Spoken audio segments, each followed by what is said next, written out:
So let me invite Mrs. Pratiksha Dishit, the principal of Springfield School and our zonal director, to address the gathering. Ma'am, please.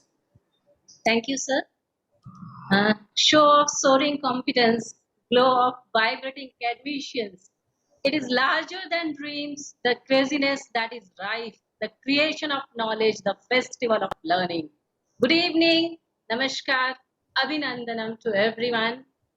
The world is full of diamonds and gems, and we are having some of them here today to build this event. With this note, I'd like to give my heartiest welcome to our resource person of the day, Dr. Suresh Nair, Principal, Vivek Vidyalaya and Junior College, Mumbai, and Zonal Director, Mumbai Zone. I also welcome the galaxy of intellectuals, the members of Board of Directors, esteemed zonal directors, premium members, principals, and teachers. How different is this evening? You will yourself discover as the colors of this educational extravaganza unfold. So here we are all together as a family to mark another landmark of success in the history of CEIR, Center for Educational Initiative and Research, which is a forum of experts and scholars who aims at nourishing the talents of educators to bring a significant positive change in the education sector in India to raise it to global standards. Hence, to regain the status of Vishwaguru. Under the leadership of Dr. Srisan Gopinath, who successfully runs the organization of this magnitude, CEIR is providing a platform to synchronize with our vision about the development of complete persona of the age leaders, that is a preferable choice in the competitive professional environment of the contemporary time. The lexicon of CEIR is having efficient board of directors, zonal directors, and premium members all across India and the Middle East.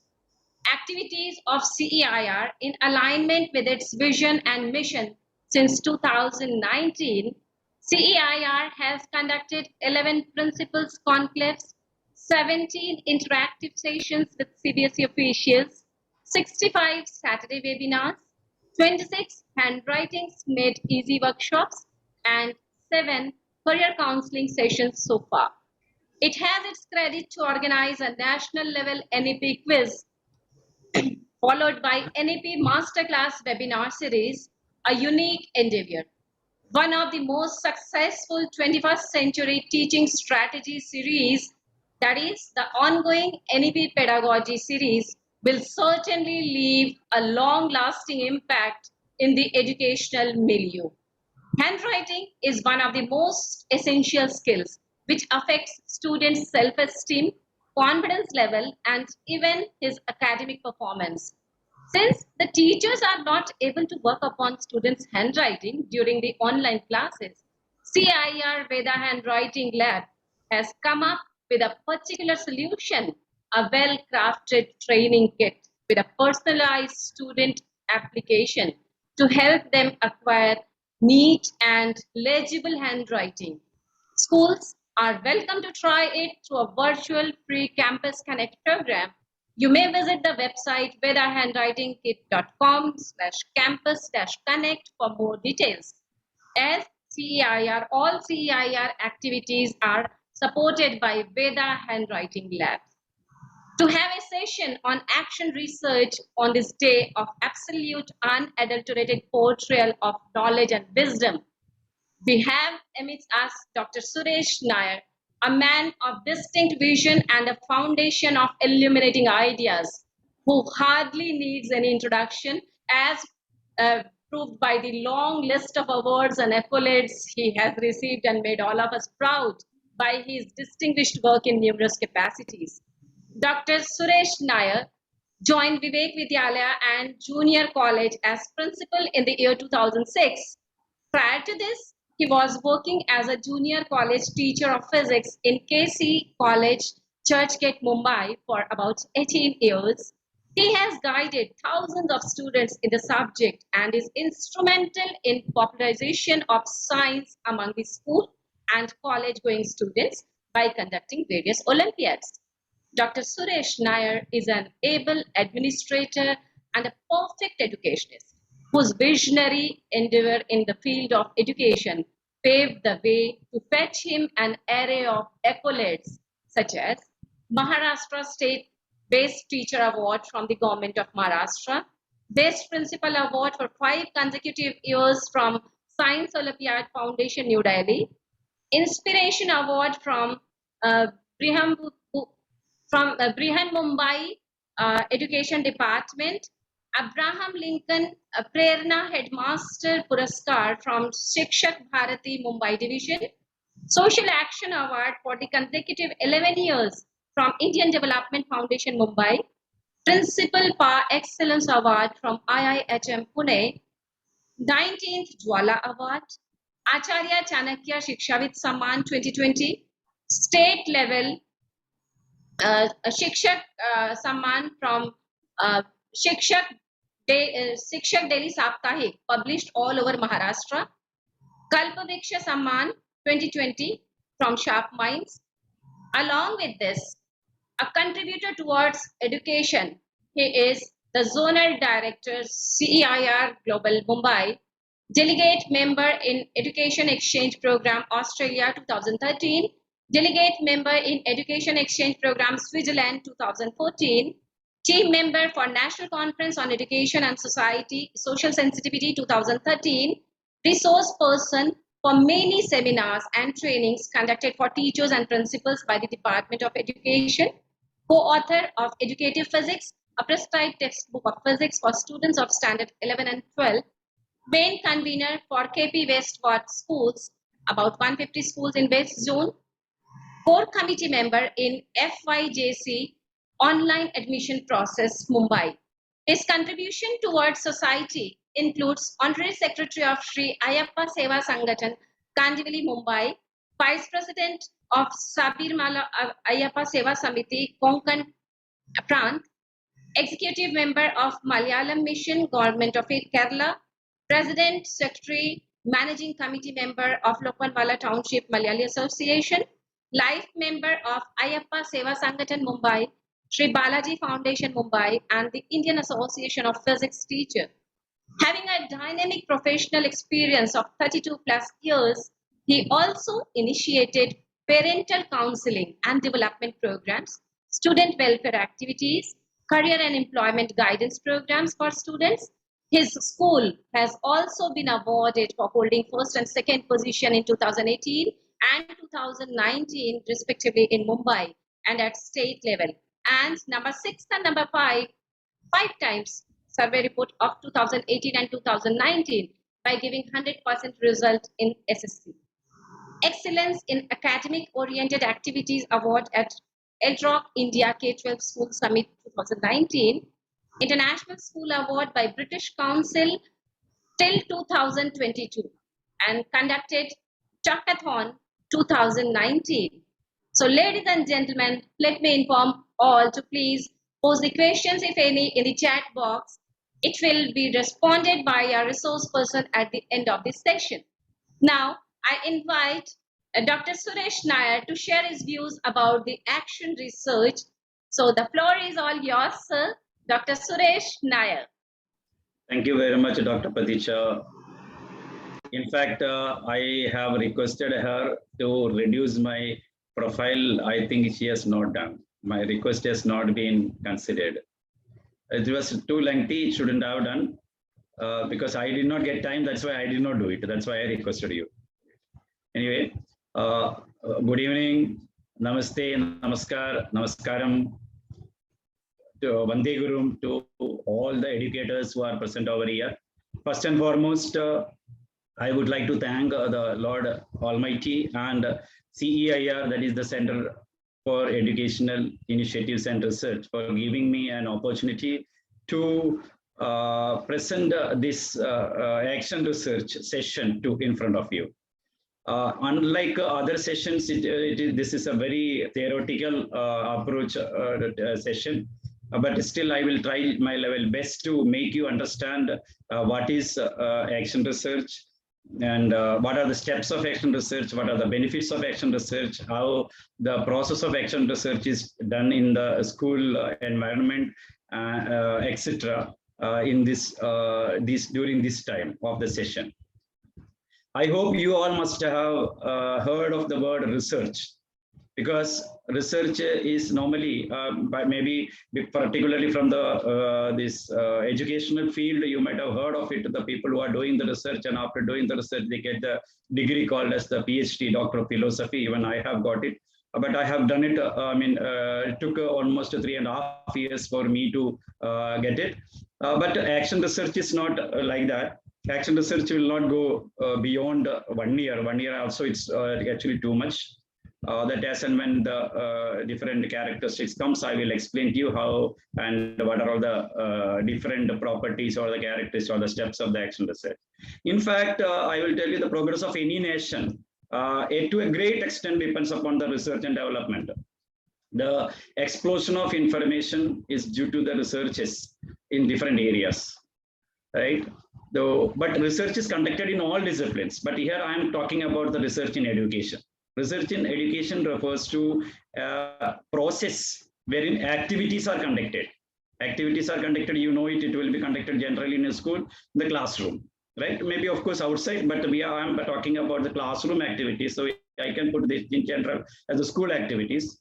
And it will be conducted, all these activities are conducted in a systematic way to find the solution of any problem related to the school or schooling, you can say.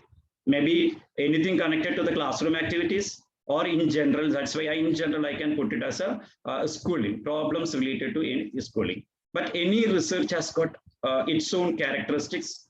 Here I can say in general it is systematic in nature, because it's not just doing it in any way. It's problem oriented. We have to find out some problem and finding the solution of it. It refers to a process, and it involves some activities, and finally after doing all these processes, and finally we will reach to a solution. So ultimate aim of action research to find the solution of certain problems related to the schooling. The purpose of my session is to provide the teachers with the knowledge and the skills to integrate action research as a teaching and problem solving methodology, the main idea. Now, Lucky, you can share the screen. Lucky. Yes, sir. I've started sharing. Yeah, next one. See, different authors have given different statements or the definitions of, next one, different definitions of the action research. I have gone through many definitions, but I have taken certain definitions which are very easy to understand what is actually the action research. So the first and foremost, I have given the definition from one author. That is, it gives the power of systematic reflection on your practice. Now, systematic reflection, you being a teacher, whatever activities you do, whatever teachings you do it in the class, and that will be reflected on the students. So what you are doing it, what practice you are doing it in the class, the reflection can be studied properly. So it's a power of systematic reflection on whatever practice you are doing it. Another author has given the definition of action research as it's a way for you to continue to grow and learn from your own experiences. Correct. Now here in action research, what we do is whatever experiences we are doing it, whatever activities you are doing it for the, of course, for the benefits of the students, but at the same time, if for the students to get benefited, your activities must be very proper. So we will be learning, or the teacher will be continuously grow and learn from our own experience. Another author has given the this one as it is used to describe the professionals studying their own practice for improvement, right? See, everywhere it is very importantly given as that you means, that means our own the practice, from our own practice, and we when we want to improve our own practice. So what we are doing it in the classroom, that activities, the reflections we will learn, and from the reflections we will try to improve our own practice again further. And the next one is given is this flexible spiral process. It's a flexible spiral process which allows the action. What is the action over here? By action, the meaning is change or the improvement. See, whenever you do anything to the class, in the class, to the students, there will be a change according to what you are doing it. And that change may be good or bad, but we are talking about the improvement because we are doing the action research for the purpose of improvement. So we are considering improvement. And then the research. Research means what? Understanding and knowledge. See, when the teacher does any activity in the class, there the students will be understanding that one. And of course, the knowledge also will be gained by the students. And that will be achieved at the same time. The change will be happening as well as the understanding or the knowledge will be gaining by the students. Both are happening at the same time. And you can say action research is an approach which has proved to be particularly attractive to educators. Now, why it is attractive to educators? Because of its practical problem solving emphasis. It's a practical method of problem solving practice. Now, here in this action research, we are giving the emphasis to the problem solving method. So it's assumed, now here I am assuming that the teachers are supposed to be a continuous learner, always. Always we have to learn. It's always said, no, that in order to light others, and the candle has to light itself. If the candle is not lighted, it cannot light others, right? So exactly the same way, when the teacher is not learned, when the teacher doesn't have the knowledge, the teacher cannot propagate knowledge to others. So we have assumed that the power to meet all the challenges is there in teaching profession. So that the secret of success is the success in the profession of teaching is to continuously grow and learn. We always do it. Without that, we cannot survive, particularly in this era where the information is passed on very fast. Particularly, you know that because of the pandemic and all, last year we had switched from the offline mode to online mode. Very many things we had to learn easily, so not easily, fast, but we have done it. So we have to continuously grow, and we have to continuously learn and hence continuously grow. Action research is a way for you to continue to grow and learn by making use of your own experiences, as it is said already. Action research literally starts where you are and will take you as far as you want to go. That means what? See, it is starting from where you are. Right now, I am doing something and I'm seeing what is the effect of what activities I'm doing it in my class. And from where I want to improve myself. When I improve myself, definitely my students also will be improving. So I want to take it to what stage that I have to decide it. So it starts from where you are and it will take you to as far as you want to go. So it depends upon you where you want to go, where you want to stop it. Okay. So, but the action research, like other researchers, has got certain characteristics. I will just explain one by one. It is simple and very systematic, but I will explain the next one. Action research is first and foremost characteristic is nothing but it is systematic, as I've told you earlier also. The research in general is a systematic one because it follows a procedure. It follows a process. In order to have a process, a certain procedure is to be followed. So here what happened is in the action research, we have to collect the data. The data is to be analyzed.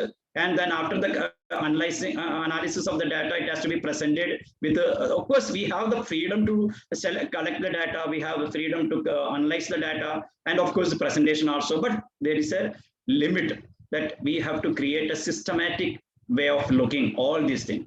Any action research is not based on anything goes. I mean, we cannot just put it like that. I want to do an action research and I am doing it like this.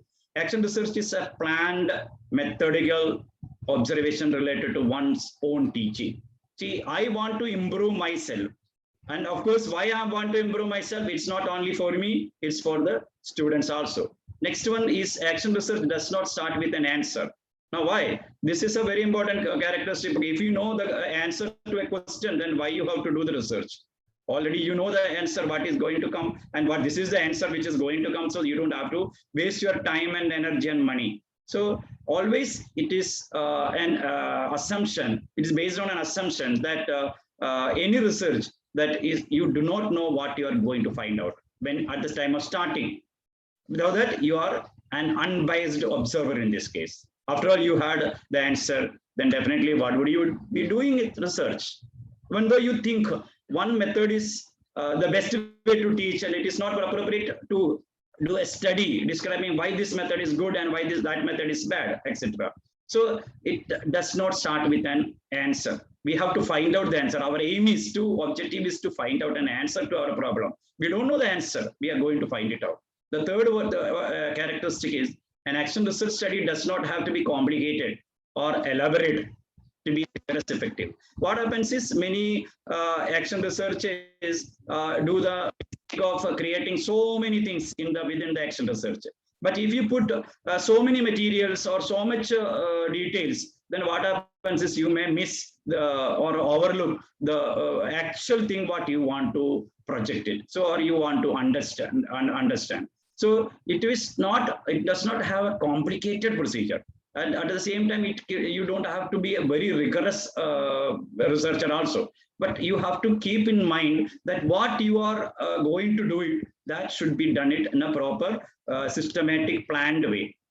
Right? A well-organized, concisely described study is always preferable here to a confusing, complicated study. You have so many things with you. It's all confusing. You are not getting any inference out of it. Then what is the use of it? But if you have a well-organized, very concisely described study, that will be always preferred than a confused, complicated study. And of course, methodology of action research is very flexible one. I mean, action research method is a very flexible one.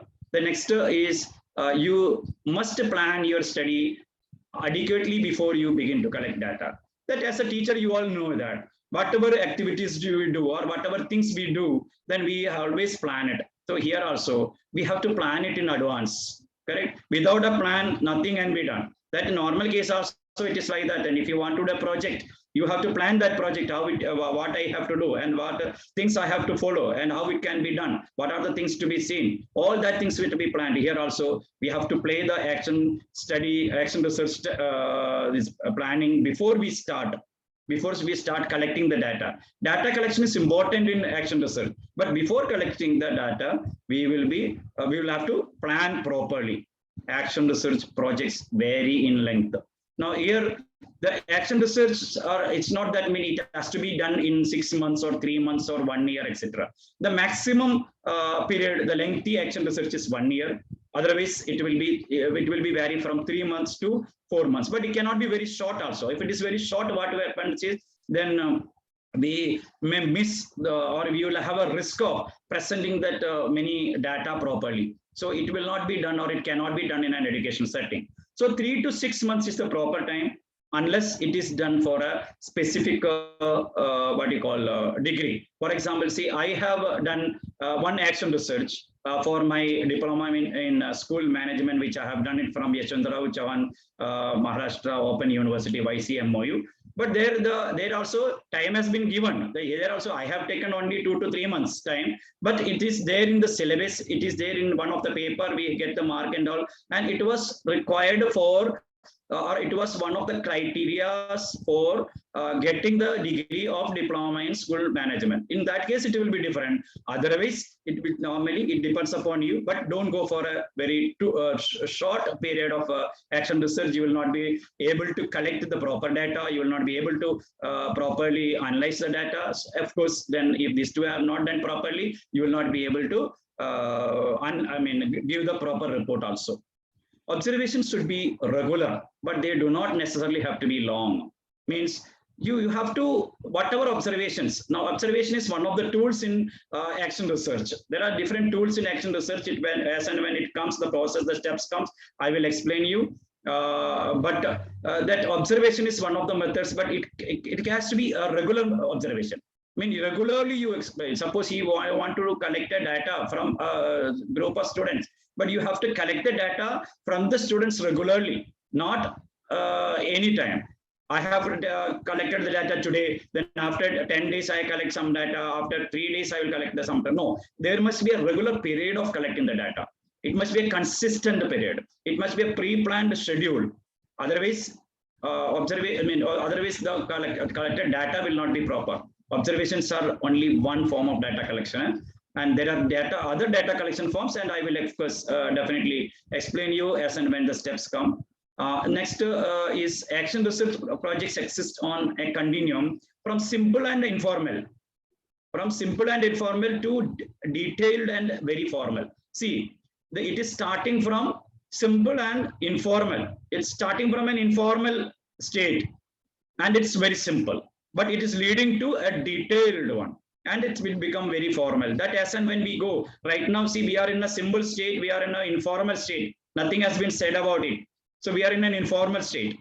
Now, once I am reaching to the end of this session, you yourself will come to know that it will be a detailed thing. The report, what you are going to give it in the action research will be a detailed thing, and it will become a formal thing also. I mean, there will be some formalities to be finished. You cannot just put the result of or the report of the action research in any way. So, but one thing you have to keep it in mind, that whenever you do an action research on any classroom activity or any activity related to schooling, then generalization is not possible, or it is not the aim of action research. For example, what is the meaning of the generalization? See, I have found out, I am teaching that physics topic to my 10th standard students. Now I have found out, of course, in my class, I have around 68 students. Out of 68 students, now I am teaching these 68 students, all 68 students in the same way. But out of 68, there may be 45 to 48 students are understanding what I am teaching properly, and they are able to answer me whenever I am asking the question. But the remaining students are not able to hear me. Though I am teaching in the same method to all the students in the class, but some of the students are able to understand me, and some of the students are not able to understand me properly. But and accordingly, then since these students, some students are not understanding me properly, I want to improve myself. I want to make them also to understand. So I am doing an action research on that particular topic and that particular problem. What problem they have faced, I will find it out and I do it. But now in another division, I am doing taking the physics class in my 10th A. But we have 10th A, 10th B, C, D, E. So in B division, some other teacher is teaching and some same topic is teaching. But the method may be different, or the problems may be same. Problems may be same, but I cannot say that same method what I am getting or what solution which I am getting for my problems or my students' problems will be same, or it will be applicable for other teacher who is teaching in the other division for the same topic. Right? So generalization is not possible. It may be an method possible, but it cannot be generalized that this can be applicable everywhere. Whoever is teaching physics to 10th standard, no, it cannot be done. That is why it cannot be generalized. Next characteristic is action research is sometimes grounded in theory. See, whenever you do action research, and we have to go through, first of all, for example, when I have done this action research, here actually for the DSM, I have done another thing I will discuss to you after some time. And if I'm teaching physics to 10th A, and before I start action research, I have to just find out, do a small research work. That means, is there any other person, any other teacher, anybody else who have done research on this particular problem? So that I have to do it. That is what is called as the short review of literature. I will go to the library, or you can go to the internet and Google and do it. That same problem, is there anyone who has done any research on the same topic? And if at all it has been done, then what was the result? What was the result? Whether the result was good or bad, I mean positive or negative. See, definitely whatever you do it, there will be a result, of course. But the result may be positive or negative, because everything in this universe is been made by God in a pair. Wherever you have a positive, there will be a negative also. You know it. This corona also has come last year. I mean, going on now also. There are so many negative aspects, but there will be some. There are so many positive aspects also. But we always think of, being a teacher, always think of the positive aspects. Correct? So when you go through this review of literature, there may be some persons, some teachers who have done the action research on the same topic, same problem. So and there may be sometimes this may be exactly related to your problem, and you may be getting the answer to it. So it will be grounded in the theory, because you know what is the result, and exactly if everything is there, you can go to so maximum it will go to that theoretical part of that research. Next one will be action research is not a quantitative study. First of all, in an action research, we are not trying to prove anything. We are trying to find out the solution of a problem. We are not proving it. This is right or that is right. This is better or that is worse, right? We are not comparing at all. And if you know it, particularly in the field of education, you cannot compare. This class is good and that class is not good or bad. Or this student is good or that student is bad. You cannot do it. Even in a single family also, from the two children from the same parents are not same. You cannot compare. That we always say, being a teacher, always we talk to the parents that you don't compare your own children, because your first one may be of some type and second one may be of another type. So here also, you cannot compare the results, your results also. You cannot compare the children also. You cannot compare the problems. The problems may be same, but solutions may not be the same. We cannot reasonably compare one class to another, because there are different teaching styles. I am teaching in one class, the same topic is taught by somebody else, same topic is taught by someone else in the other division. So we cannot, then approach of this teaching will be also different. Right? So some students will like a certain teacher, that teacher, whatever he or she teaches, then students will like it, and students will understand it easily, because the students like the teachers or like the way the teacher teaches also. So we cannot compare this one. At the best, what we can do, we might be able to say that our new approach appears to be very effective. That much we can say. Correct? Next slide. Now, before I complete the actual process of action research and all, so once you do it, you will get all these things, but you can keep it in mind that I'm just giving you the benefits in advance of that, what is action research and how it is to be done. What is action research? I have already told you. Now, what are all the benefits of action research? Once you do the action research, it first and foremost, it helps the teachers to develop a new knowledge. And it, of course, directly related to their classrooms. It's not, you are not doing any action research on any other thing or anybody else's problem. You are doing action research on your classroom problem. Of course, it becomes the problems related to your school, and you will be developing a new knowledge about it. You will be developing a solution for their problems. Next one will be that it promotes reflective teaching and thinking, right? But see, whenever, as I've told you earlier already, that whatever you are teaching, whatever method you are adapting to teach your topic to your class, that will give you the reflection from the students, will give you a chance to think whether this reflection is proper or not. So it promotes reflective teaching and thinking. Next is, it expands teachers' pedagogical repertoire. What does that mean? Pedagogical skills will be can be increased. Improved.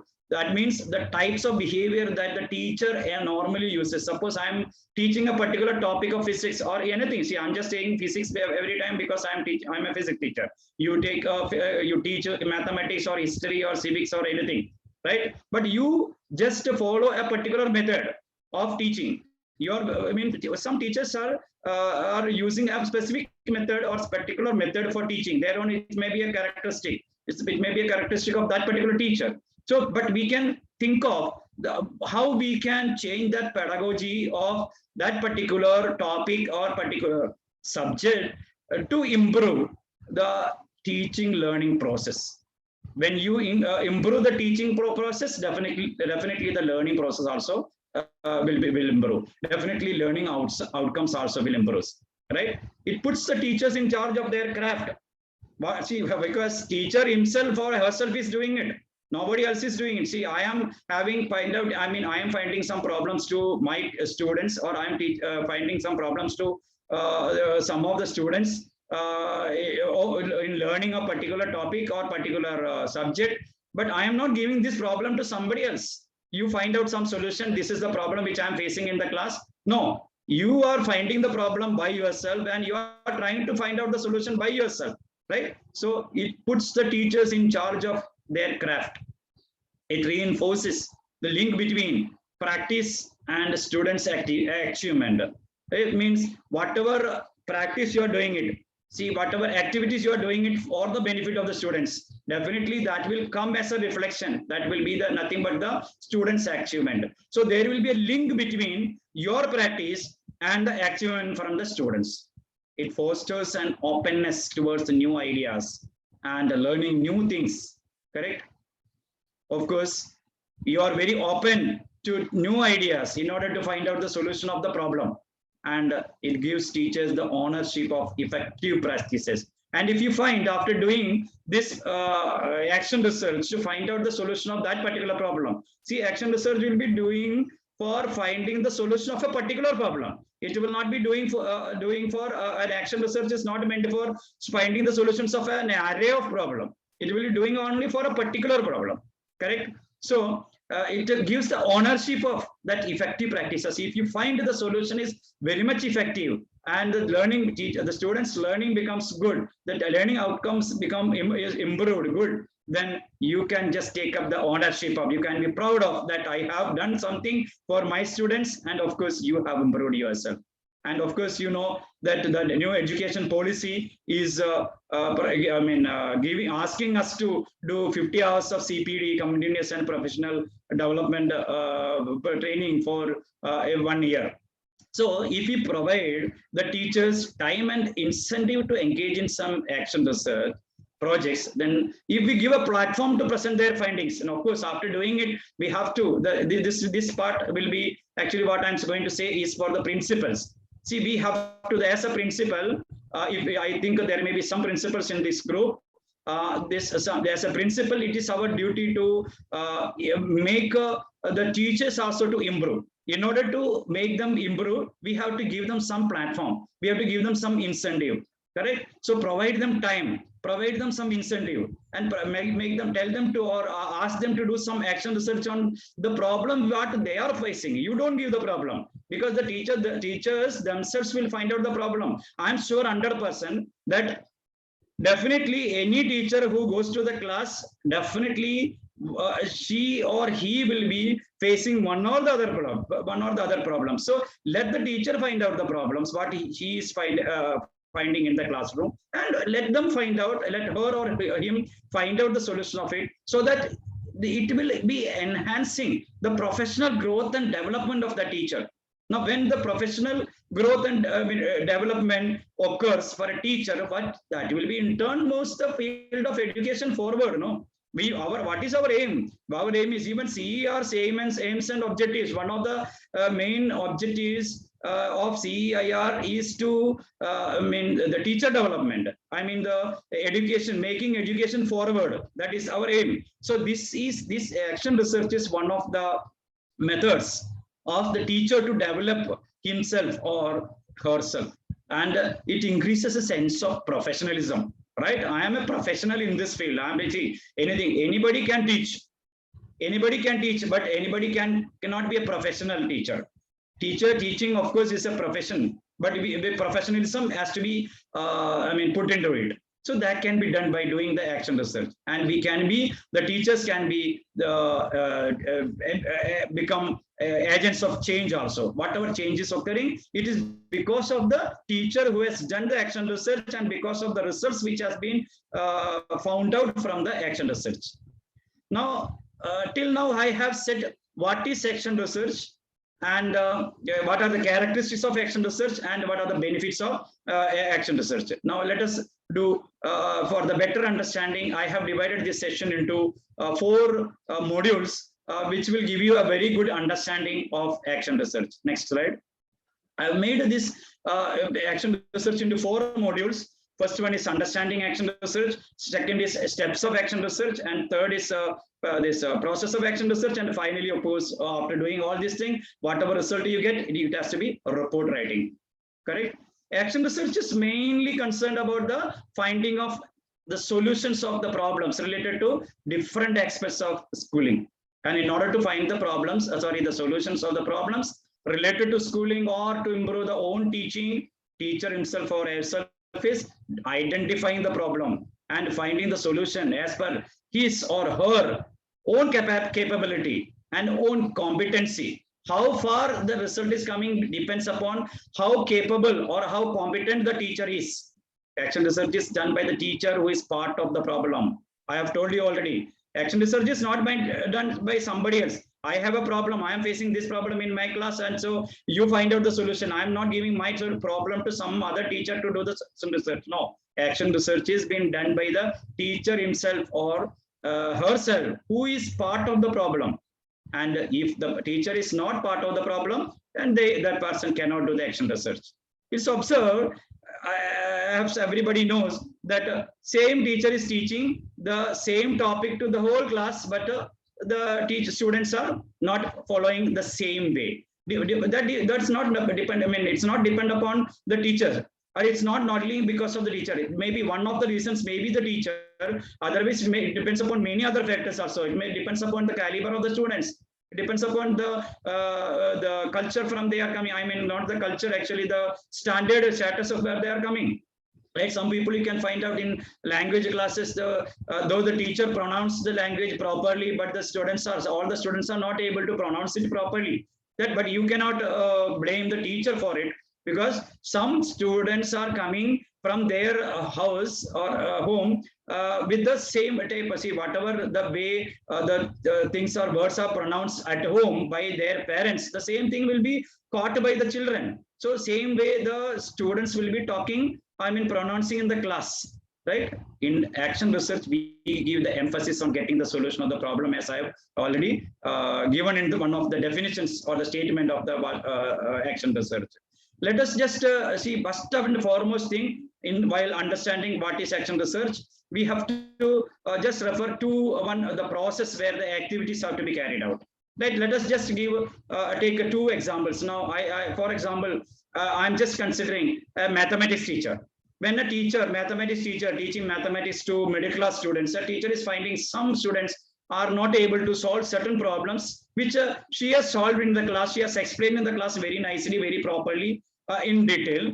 Many of the students could do it properly, but some of the students were not able to do it properly. But then what the teacher does? The teacher is asking the students who are able to solve the problems to help those students who are not able to do it. And it's not done once. So the students have been asked to do the same thing again and again.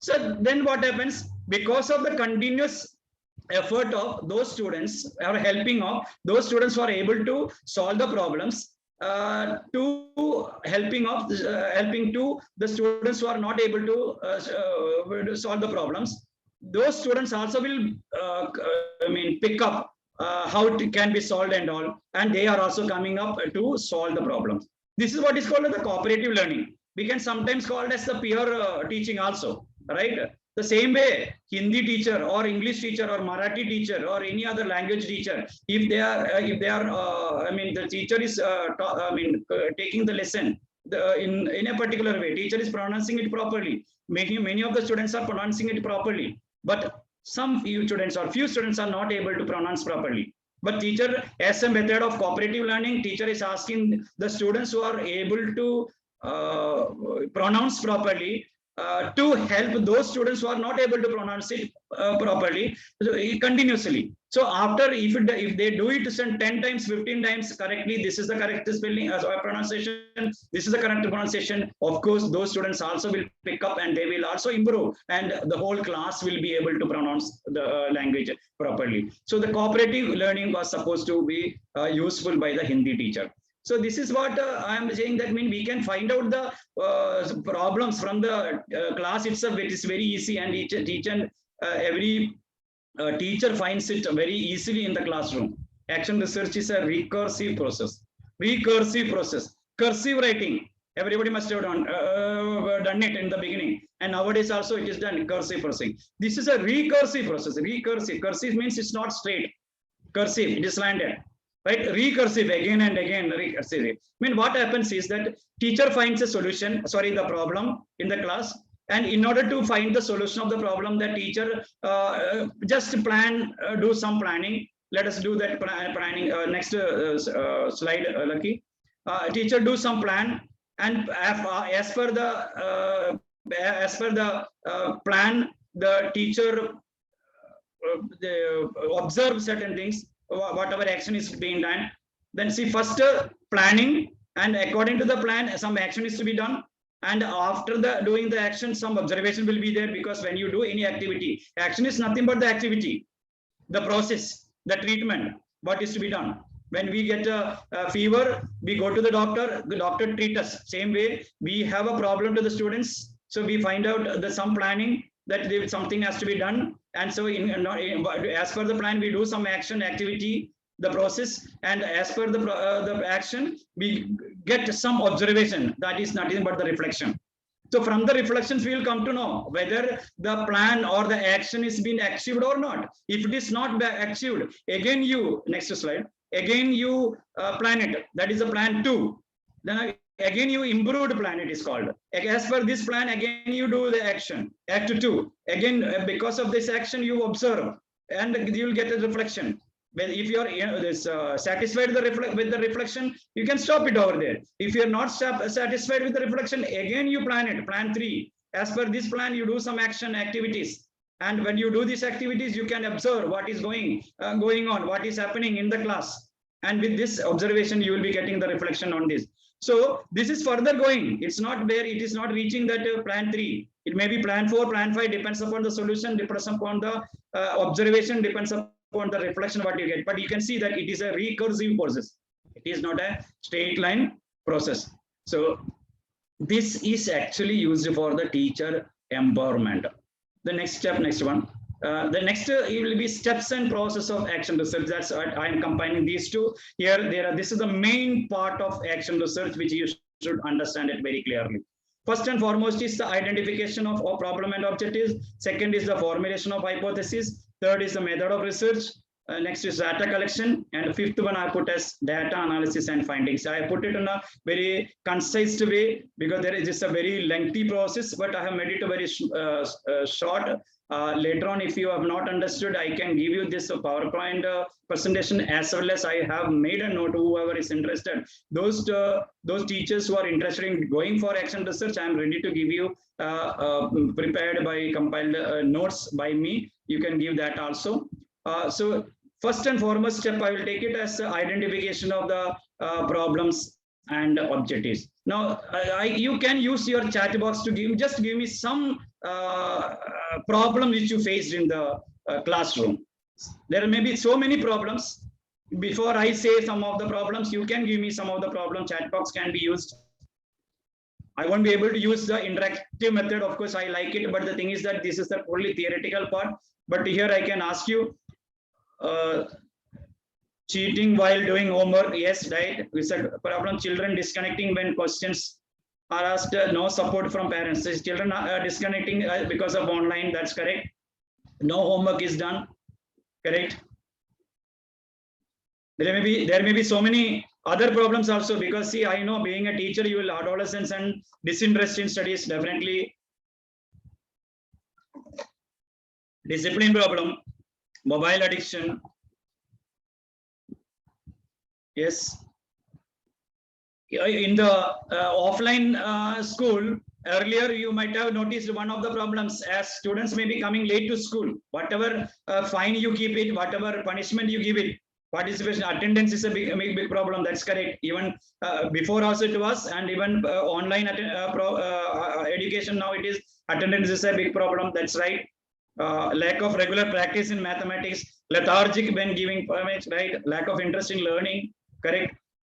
All these, right? Then you might have seen some of the problems which I have noticed. I mean, I have kept it. So all what you see, there may be a lot of problems any teacher or every teacher faces, whether it is online teaching or offline teaching. In offline teaching, you might have noticed students may be coming late to school.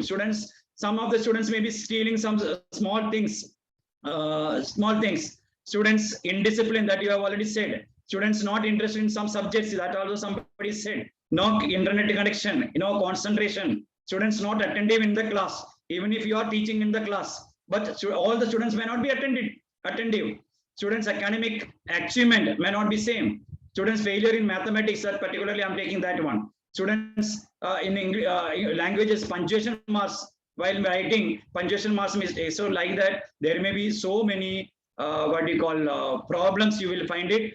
But you have to identify which problem you have to find out. There may be so many problems. You can't solve all the problems at a time. One problem at a time, you take it and do some action research and find out. This problem, the solution what you are getting may be useful to other teacher in the other class also, or anybody. It's not necessary in your school. Same problem may be happening in my school, your school, another school. So can be useful to other school also. It may not be same, but it can be useful.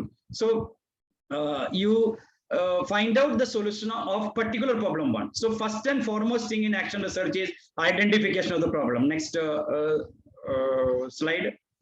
Since there are so many problems, you have to identify which problems to be solved first, which problems to be given importance first. Accordingly, you will be finding the solution, right? I have done an action research for my DSM. I will tell you that was a common problem. It was not only restricted to my classroom or my school, it will be general problem. That was that a study of aversion of youngsters reading towards reading. A study of youngsters aversion towards reading. Nowadays, you know that students are not interested in reading anything. In our time, we used to read many books. We used to go to the library and you used to take the books and read. But nowadays, the reading habit is gone. And they read only the WhatsApp messages or the Facebook messages, where in so many short forms you can find out that, right? So reading habit is been. That is what I have done the action research, but it was meant for a particular diploma. So, but I will give you another example in the, here. Next slide. Once you get the this problem find out, you have to make the title. After identifying the problem, after finding out the problem, you have to find out the write the title of action research. Title, you have to write in a proper way. The title has to give certain information to anybody who reads. See, of course, you are doing it for your improvement, your students' improvement. Doesn't mean that if anybody else is read this, should not get any information. No, it should give proper information about the variable. Variable means about the problem and the group on which you have done the action research and the type of research, what method you have taken it. That all this should be given. If a title does not give all this information, then the title is not an appropriate title. And you know that every book has got a title, right? Without a title, there won't be a book. But here, what is the difference between title of the book and title of the research, or in general title of action research is, title of the book may be a small one. Textbook of physics, a very small one. But a title of an action research will not be a small one. It will be a longer one, which gives a complete details about your variable, that is your problem, and the group on which you are doing the action research, and the type of the research, etc. Right? Then some words which I've used. I have given 3 over here. I will be discussing throughout first one only. That is a study of effect of role play on English literature of grade 8 students of Vivek Vidyalaya, Mumbai. I've taken one school name, that's all. A study of the effect of, a study of effectiveness of, a study of effect of. This has to be there. The words has to be like that only in this thing. You cannot just put any heading over here, any title of the action result. You can do the problem, anything. You can find out any problem, find out the variable. Now, for example, here, a study of effect of role play on English literature.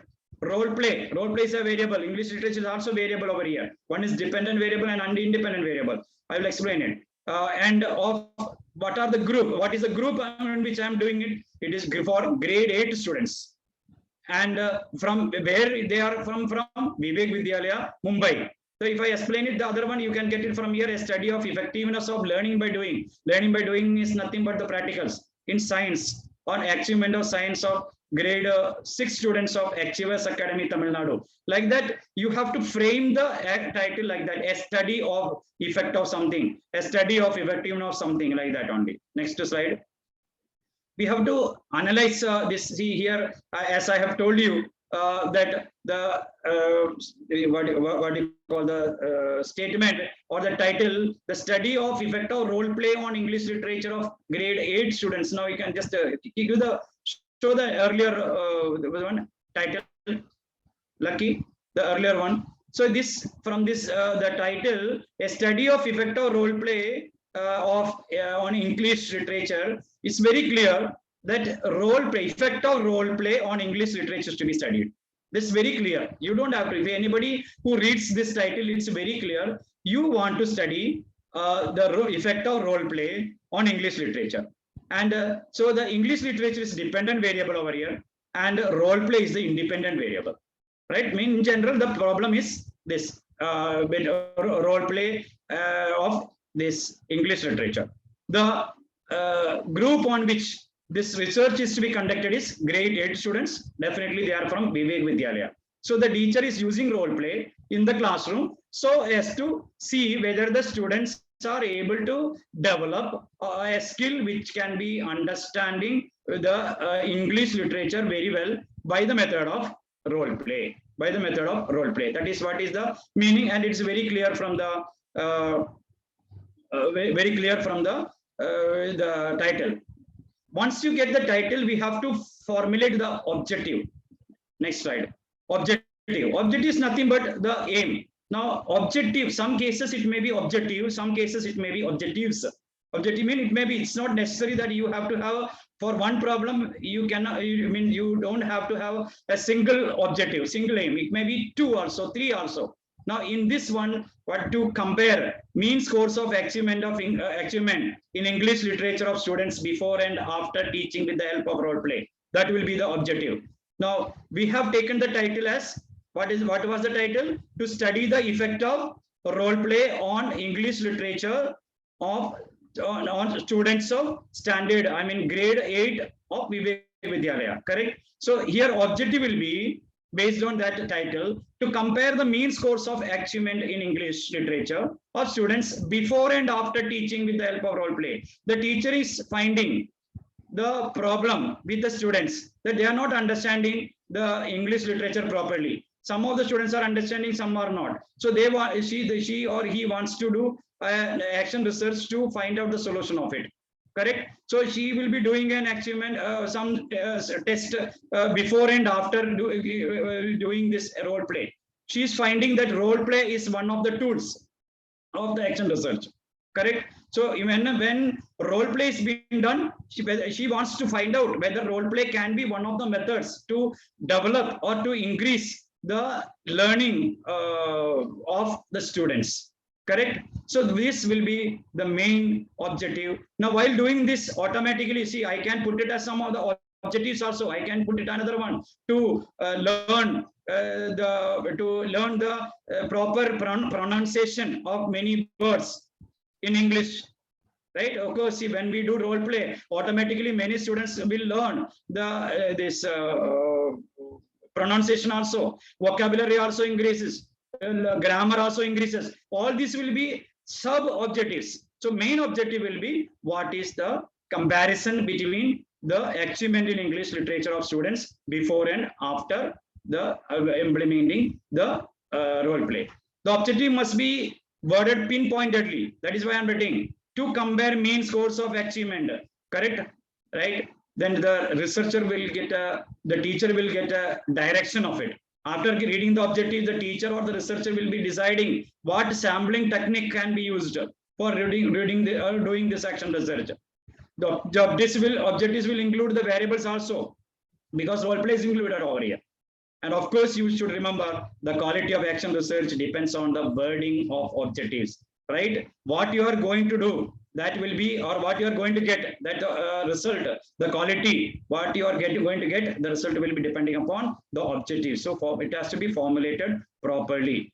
To understanding the wordings of the objective, I have already very clearly given on the slide. You can see to compare mean scores of achievement in English literature of students before and after teaching with the help of role play. What was the achievement in English literature before introducing role play, and what is the achievement after introducing role play? Then she compares the achievement both.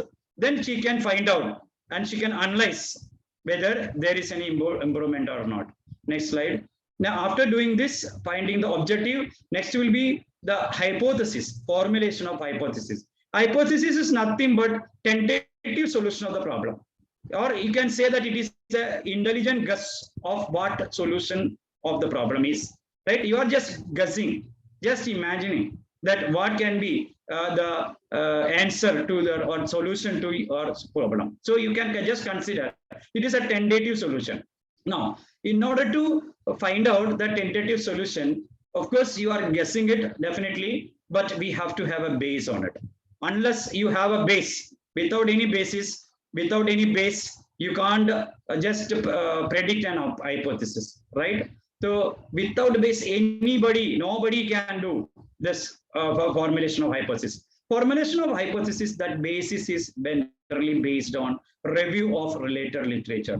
I have mentioned to you before that before we start doing the action research, we have to do a small research part. We have to do a small study that as anybody else have done this particular, research on this particular topic. This is what is called as a review of related literature.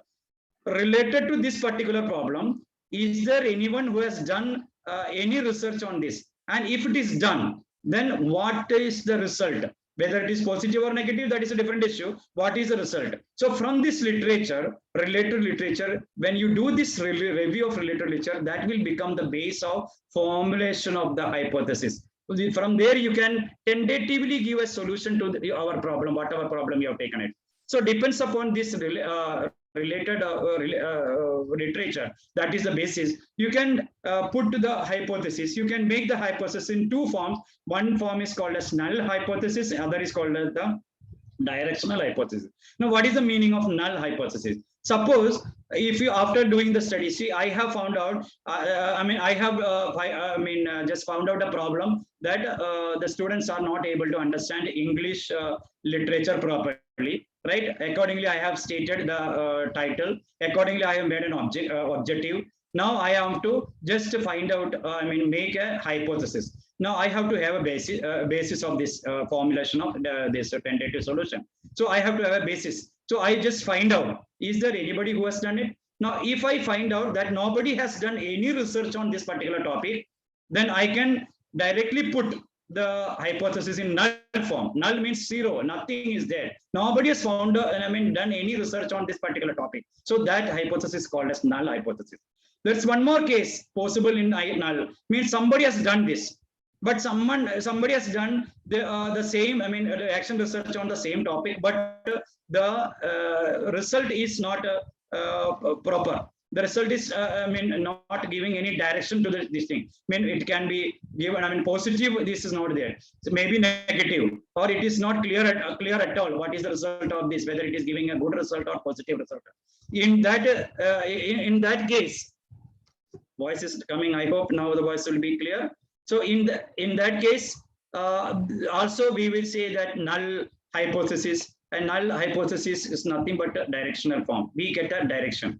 Now, null hypothesis not giving any direction, because we don't have any answer with us, because we have not got anything. But if someone, after doing your small study and if you are getting some result of someone who has done the action research on the same topic, then see what is the result. If you get 80% of that result is towards it, I mean positive side, so you are getting a direction to your problem, your activities. So that is called as directional form or directional hypothesis.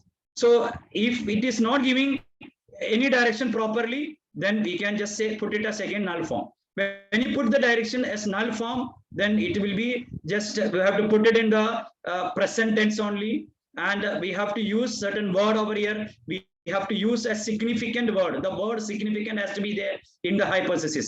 Why the word significant is has to be there? There is a reason of it also, because whatever your result you are going to get is not just getting as a chance. It is getting because of the activity, because of the process, because of the treatment, what you have done it to the students. So it is not because of, so there will be a significant result which you are giving it. So the word significant has to be written in the hypothesis.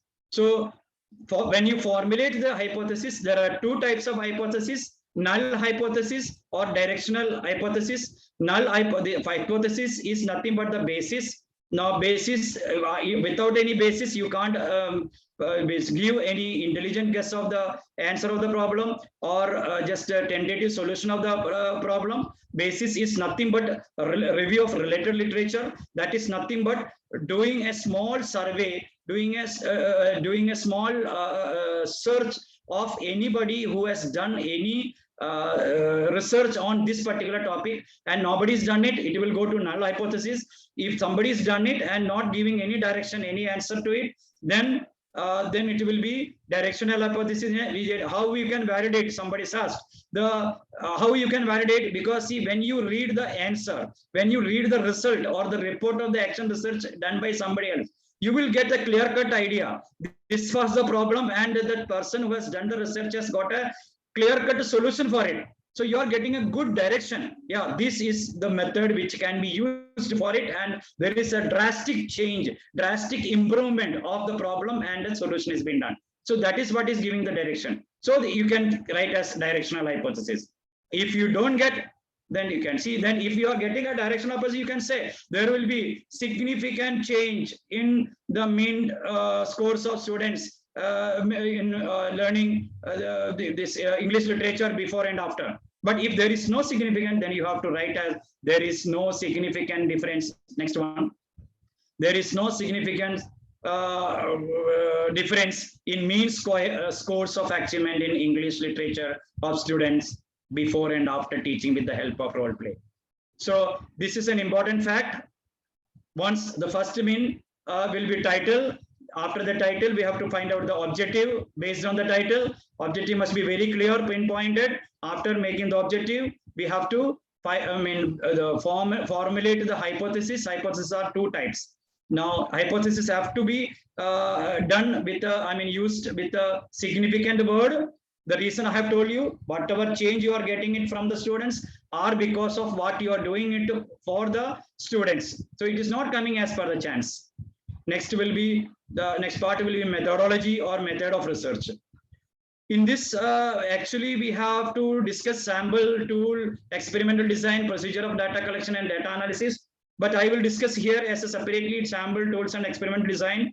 And in detail, I will explain experimental design, the procedure of data collection and data analysis separately. Now, what is sample? Sample is nothing but the small representative, the portion of the population. Now, for example, I am teaching English literature to my class, and I have 68 students in my class. Out of 68, 45 students are following me very well, but that remaining students, that 23 students, are not able to follow me properly. It's not that they are not at all following, but they are not able to follow me properly. So these 23 students I have to take as a sample. So sample is a small representative of the portion of the population. The total, out of the total population of 68 students, I am taking a small sample, small representative. But it is not necessary that this sample represents the whole class. No, it will not be the whole population. It will not be, because out of this 68, majority of the students are following me. Majority of the students are not having any problem. Problems are having very few students, that is 23 students only. So this is what is called the sample.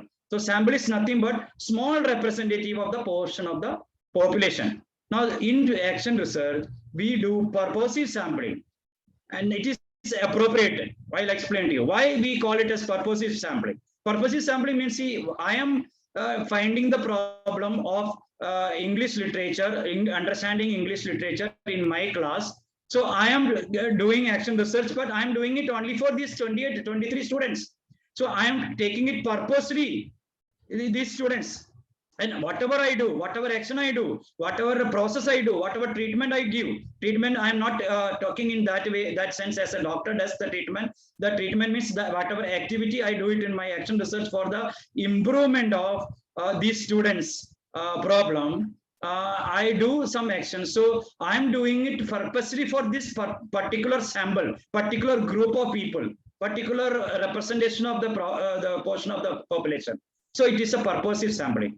The teacher is finding the problem to these particular students only. Of course, you know that. Why? Because the teacher knows the students to a great extent. No one else. I am teaching English, so I know how my students are. The knowledge about each students will help the teacher in conducting action research. Correct? If you don't know about your students, how can you conduct the action research? You are not doing it for the namesake. You are doing it for a purpose. You are doing it for a purpose. You are doing it for a purposive sample. So here we take purposive sampling, we call it as. In action research, always we consider a group of students who are finding the problems, and we are taking that sample as purposive sampling. The title which we have considered over here is a study of effect of role play on English literature of grade 8 students of Vivek Vidyalaya, Mumbai. It's very clear that the action research is conducted on grade 8 students of Vivek Vidyalaya. All students belonging to grade 8, and they are studying in Vivek Vidyalaya, and they are situated in all this. Vivek Vidyalaya is situated in Mumbai. So it's very clearly purposely selected a particular group from particular class, particular standard, particular school, and particular place, you can say. That is why the sampling is called as purposive sampling technique, because the teacher is facing some problem with that particular students, not any other students.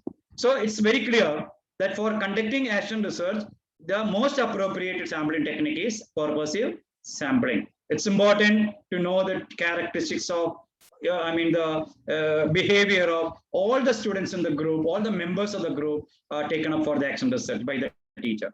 Next is the tools. There are many tools which can be used for the action research. I have given some few tools over here: survey, questionnaire, interview.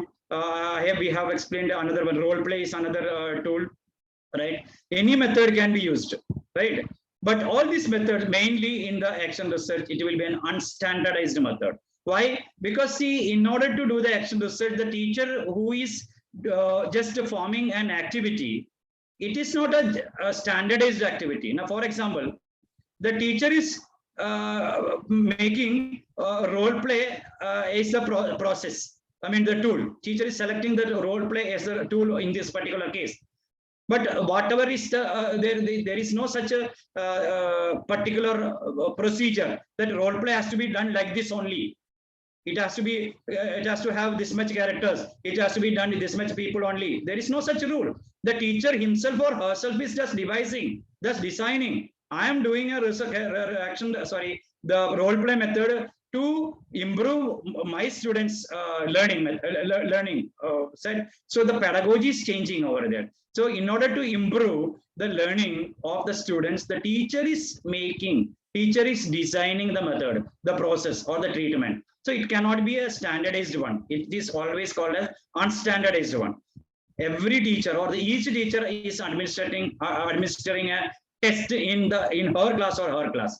Now, suppose, for example, if we want to just test the knowledge of a student or students, or a group of students, we just make a question paper. Now, if, for example, annual test, annual examination, semester examination, or terminal examination, or unit test examination, that we do it in every school. But is there any particular, this, of course, there may be a guideline There may be a guideline for the annual examination that means you have to have this much knowledge-oriented question. It must be open-ended questions and all. But when we do the action research, we are not following that rules. The teacher or the teacher himself or herself is just designing a test. I want to just take it. So I do 10 MCQs and 10 some other questions and 20 other questions, different questions. It may be worded problems. It may be long answer questions. It may be short answer question. So it may not be a standardized one. So that is why it is called this tools is unstandardized one. But for action research, the teacher or the researcher is developing that tool. No one else. You cannot ask anybody else to make a tool for me.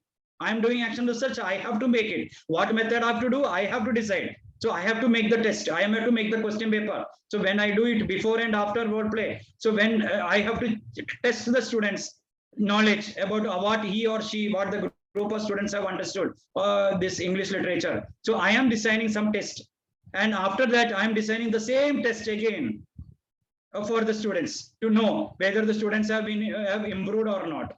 So here it is not. And if you are doing action research on mathematics, then different types of problems can be given. Worded problems can be given. So then long answer can be given. So match the followings can be given. So your drawing can be given. Graph can be given. So the teacher is deciding what is to be done. So it is unstandardized. So tools, generally the tools used in action research are mostly unstandardized. And the next is the experimental design. In action research, we use a method called pre-test, post-test, and single group design. What is the meaning of pre-test and post-test? I have already told you, if I want to do action research on this particular problem, which I have taken as effect of the study of the effect of role play on the English literature, the learning of English literature. So here I want to test the students. Before the students, 23 students were not able to understand English literature properly. So I'm just testing them. What is their level before I introduce any method to them to improve? So I'm just taking a test. This test is called as a pre-test. And after this, after doing the pre-test, I come to know this is the level of my students, performance of my students. Now I do role play. I'm just giving this role play method, introducing this role play method. Not only one day, correct? Not only one day. I am doing it this for a particular periods. Now, for example, if I do it every day, one period, 30 minutes, role play, I'm doing it English. Like that, I'm doing it for 15 days. So it is an experiment, I'm doing it. Role play method, I'm doing it every day, 30 minutes, one period, and 15 days I'm doing it. After 15 days of my experiment, after 15 days of my treatment to my students, I am again taking the test to the same group. That's why it is called single group design. Same group. I'm not testing to some other group. Then I will not come to know what is the effect. Right? So I am testing the same group. This is what is called the post-test. So after once I get the post-test results, then I can just come to know what is, analyze it. Analysis can be done by many methods. So when you know what is the performance before the role play, what is the performance after the role play, analyze it. Then you will come to know that is there any the improvement or there is no improvement. Definitely there will be improvement because you have done it for the improvement only. So positive effect always will be there. When you don't want an improvement, definitely you will not do it. There will be a majority or maximum improvement will be there. So this is why it is called as a pre-test, post-test, and it is single group design. Single group design means you are designing the test for a particular group only. Correct? Next slide. So it is doing an experiment. And once you do this experiment, you definitely get your data, right? Whatever or the first one. So set this, if you are considering the same action research problem, data has to be collected before as well as after the role play. So once data is collected before and after role play, we do analysis. We do analysis by means of a correlated t-test. Those who know this statistics, they know very well what is the meaning of correlated t-test. It's nothing but the test which examine whether there is significant difference between the earlier and the later. So I will explain you the implementation of action research later after once I finish it. So here the t-tests are used for finding the, doing the analysis part of the data, but analysis can be done by using there's many softwares, and nowadays softwares are available. Ready-made softwares are available. You can take the help of Access file, MS, Microsoft Excel. You collect the data before by use of Excel. After the test, you take the help of Excel data, compare it. Comparison can be done by use of data, or you can do by yourself also. Manually also can be done. So you will have a pre-test variable, and you are doing some treatment. Next one, you will be doing a treatment. After doing some treatment, you will be getting the post test of the variable. So whatever problem you are facing in the beginning, you are finding the data, collecting the data based on that situation, based on that condition, and then you do, in order to improve that one, you do some treatment. Now here I am taking role play. If I want to do something else, I can do something else. For example, if you want to increase the suppose for people who are doing mathematics, finding the problems in mathematics, some people are not able to solve the problem, so they can use half an hour every day for doing the classwork, classwork, some particular problem, method of the problem in the class every day for 15 days, 10 days, 20 days. That the teacher can decide it. That is what is called the treatment. Continuously, every day, regularly. That's what it has been said. One of the characteristics, it has to be done regularly. So regularly, 15 days, you do this treatment. Means same type of problem, same principle, same method. You do it. After 15 days, you check the results now. So pre-test what is the performance. After doing this, what will be the results of the performance. From there, you analyze it, compare it. And you will come to know there will be significant difference. Now, whatever hypothesis you have used, if you are using null method, what you are giving it, there are no significant differences in improvement. But one that you can prove it wrong. That whatever hypothesis has been done, that can be survey method also can be used. Questionnaire also can be used. Interview also can be used. That depends upon the problem. Which tools have to be used, that depends upon the problem. So in data analysis, whatever data collected before the test, that is called the pre-test. After doing the treatment, we get the data. From these two data, find the performances and compare it. And this has been done by correlated t-test. And that is which gives you the significant difference between the two things. Once we do this, we are actually gone through the process of action research. We have, first done the title, then we have done the objective, then we have find out the after the objective, what was it? Then hypothesis, and after the hypothesis, the procedure has come. Now from the procedure, data collection is there. From the data collection, data analysis there. The tools which you have to find out what tools can be used, and from the data analysis you get something. Now you have got some result. Now that is what you have to report. This is what is called the report. It is the final part of the action research. So report writing is nothing but the last step of the action research. Mean whatever activity you have done, whatever treatment you have done, whatever action research you have done, you are now getting a result of it. That result you have to show it, present it to the people, not only to you. Definitely you have got it, you have understood, and you will be doing it. But at the same time, to the other people, to the higher authority, you have done, and you being a teacher, if you have done an action research on particular problem, particular topic, you have to show it to your supervisor, your HOD, your principal, that this is what I have done, and this is the result which I have got. So in order to show them, you have to have a report with you. So it is the last step of the action research.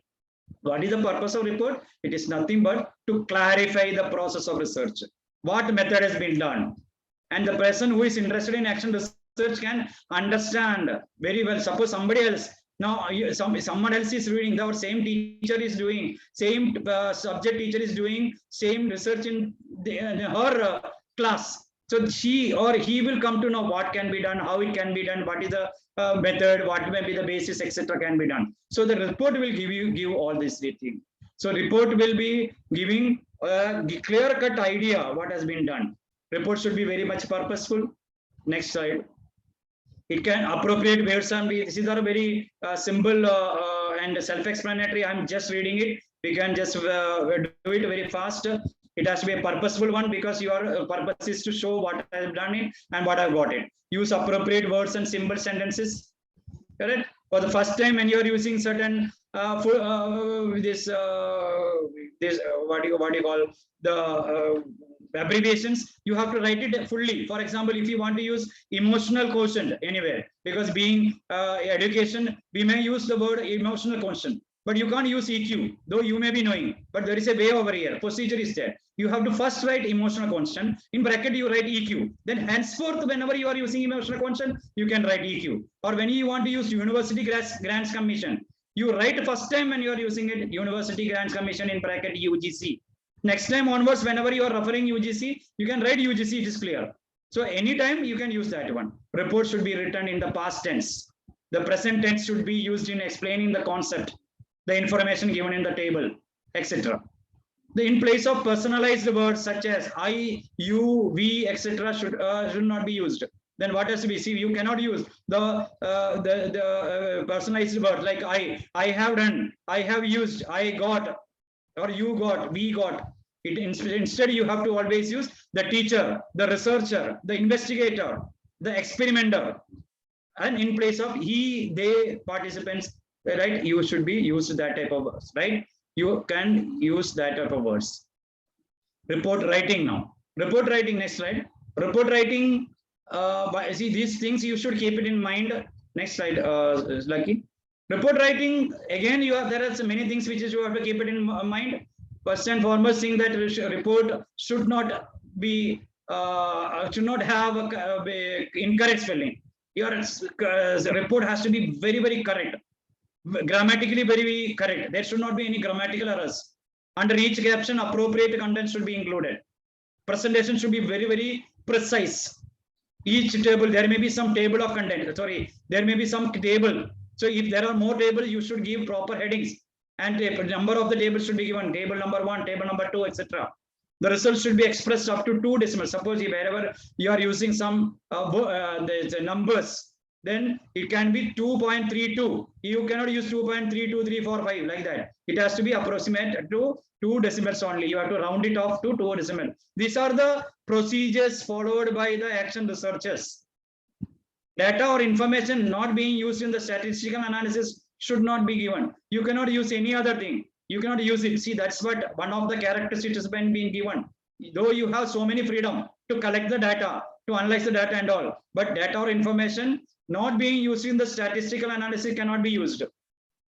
So it is a definite, it follows a certain formula. Vague words, expressions such as less, more, beautiful should not be used. I mean, you cannot compare. You are not going to compare. Less less improvement, more improvement. It cannot be measured. While writing the technical words, uniformity should be maintained throughout the report. That means what? Once you have used median, and in the beginning, then later on you are using median, mean, etc. in the small m, capital R, small r. Whenever you are using small r as correlation, everywhere you should use the r, small r only. Cannot be changed. Number, if you are using n, everywhere you should use number n only. You cannot use small n somebody. So wherever you are using capital N, capital letters, the same letters should be used throughout. Some guidelines have to be followed when you report, submit the report. This specific requirement, next slide. Specific requirement is very, very simple and self-explanatory. You have to use the paper A4 size, and you have to use Times New Roman or Times Roman 12-point letters font. Margins have to be left 3, right 2, top 3, bottom 2. It's very simple to remember also. Left 3, right 2, top 3, bottom 2. Then numbering of pages should be done. And preliminary part of the numbering has to be, that I will tell you in the next part, that Roman letters have to be used with small Roman letters, 1, 2, 3, etc. But main pages, actual number 1, 2, 3 can be done. Then typing has to be space, double space to be done properly, right?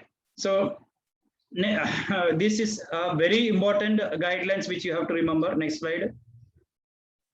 after knowing all these things, keeping the guidelines, how it is to be represented and all, now we are starting with the book, the report. The first will be cover page. The cover page should be containing title of the study. What was our title of the study? Our title of the study was a study of effect of role play on English literature of grade 8 students of Vivek Vidyalaya, Goregaon based Mumbai 400104. That is the title. That should be given on top. Then the name of the researcher, who has done it. If I have done it, I will write Mr. C. Suresh Nair or Mr. Hemant Patil over name.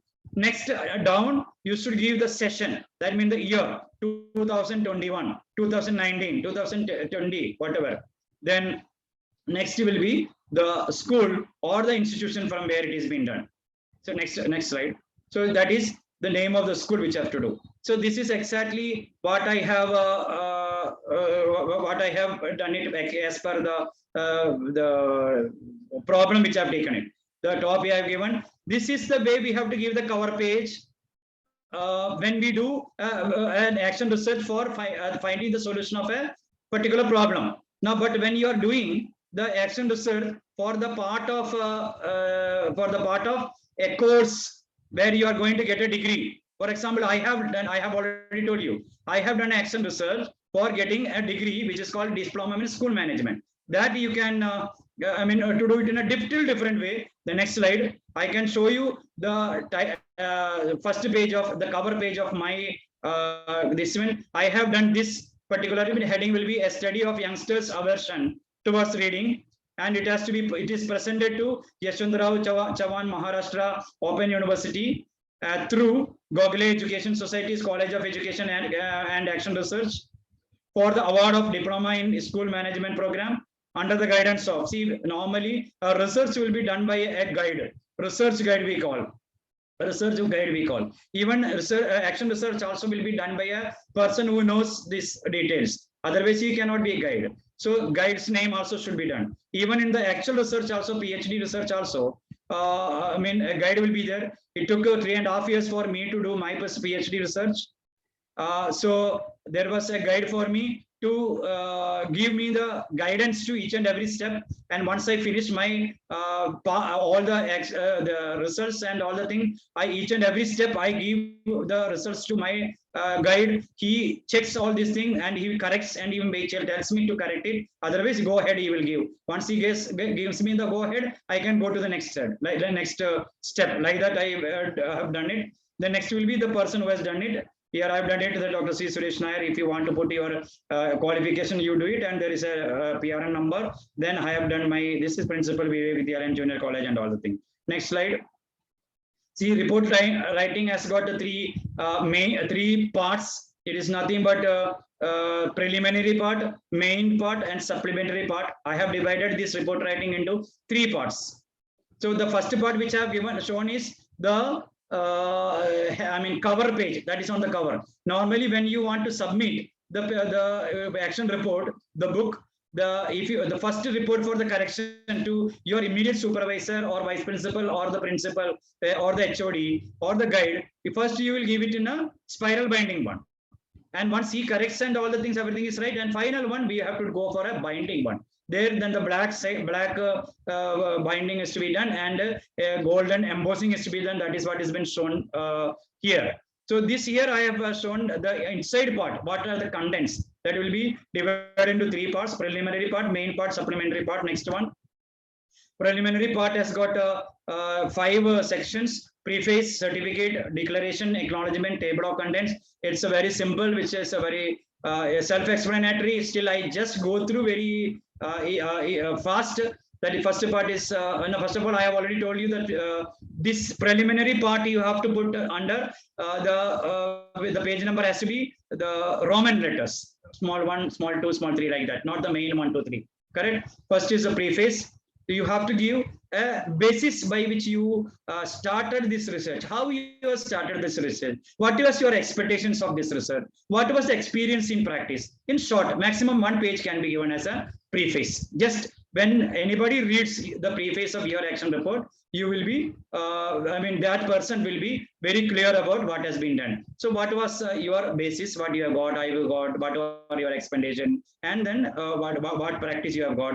So you, in short, you write up to a maximum of 1 page. But remember one thing, the whole thing of action report, the book, should have minimum 75 pages to 80 pages.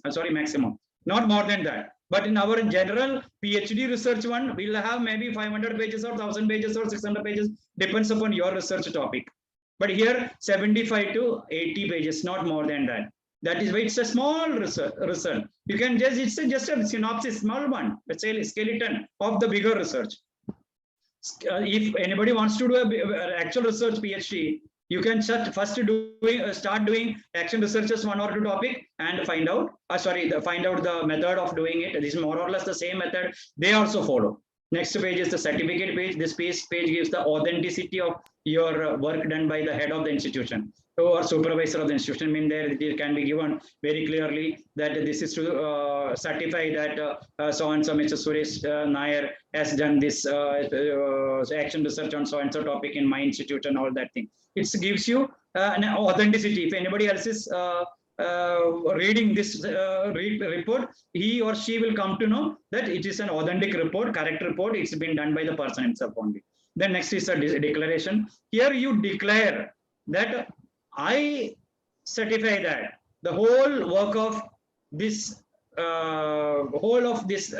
action research is a result of my individual effort. That and all the quotations from books. Journals, you can refer the books and journals, etc. Even Google also, but you have to acknowledge it over there. Acknowledging, there is a special method of that one. You have to use. You can use. If you don't know properly, you can use your guide also. The guide will give you the exactly how it is can be done also. But actual declaration to be done. This declaration will be that, see, there is one thing called you cannot copy the things from anybody else. Though you are finding that same research, same problem has been done by somebody, some other researcher and got the result. You cannot copy that from him to here. This is what is called as the plagiarism. If he or finds that you have copied, you will be sued in the court. Plagiarism cannot be done. So you can use his or her findings, but you have to acknowledge them. There is a method of acknowledgement. You just give that acknowledgement, so and so book and reference and all that you can be done. Then the acknowledgement. Acknowledgement part, what you are doing it is that you have to thank the people who all have helped you. See, there may be so many people who have helped in doing this research. First of all, first and foremost, your HOD or the principal or vice principal or guide who have helped you. You have, what you say, that permitted you to do the action research. Then the students who have done many things for you to do this research.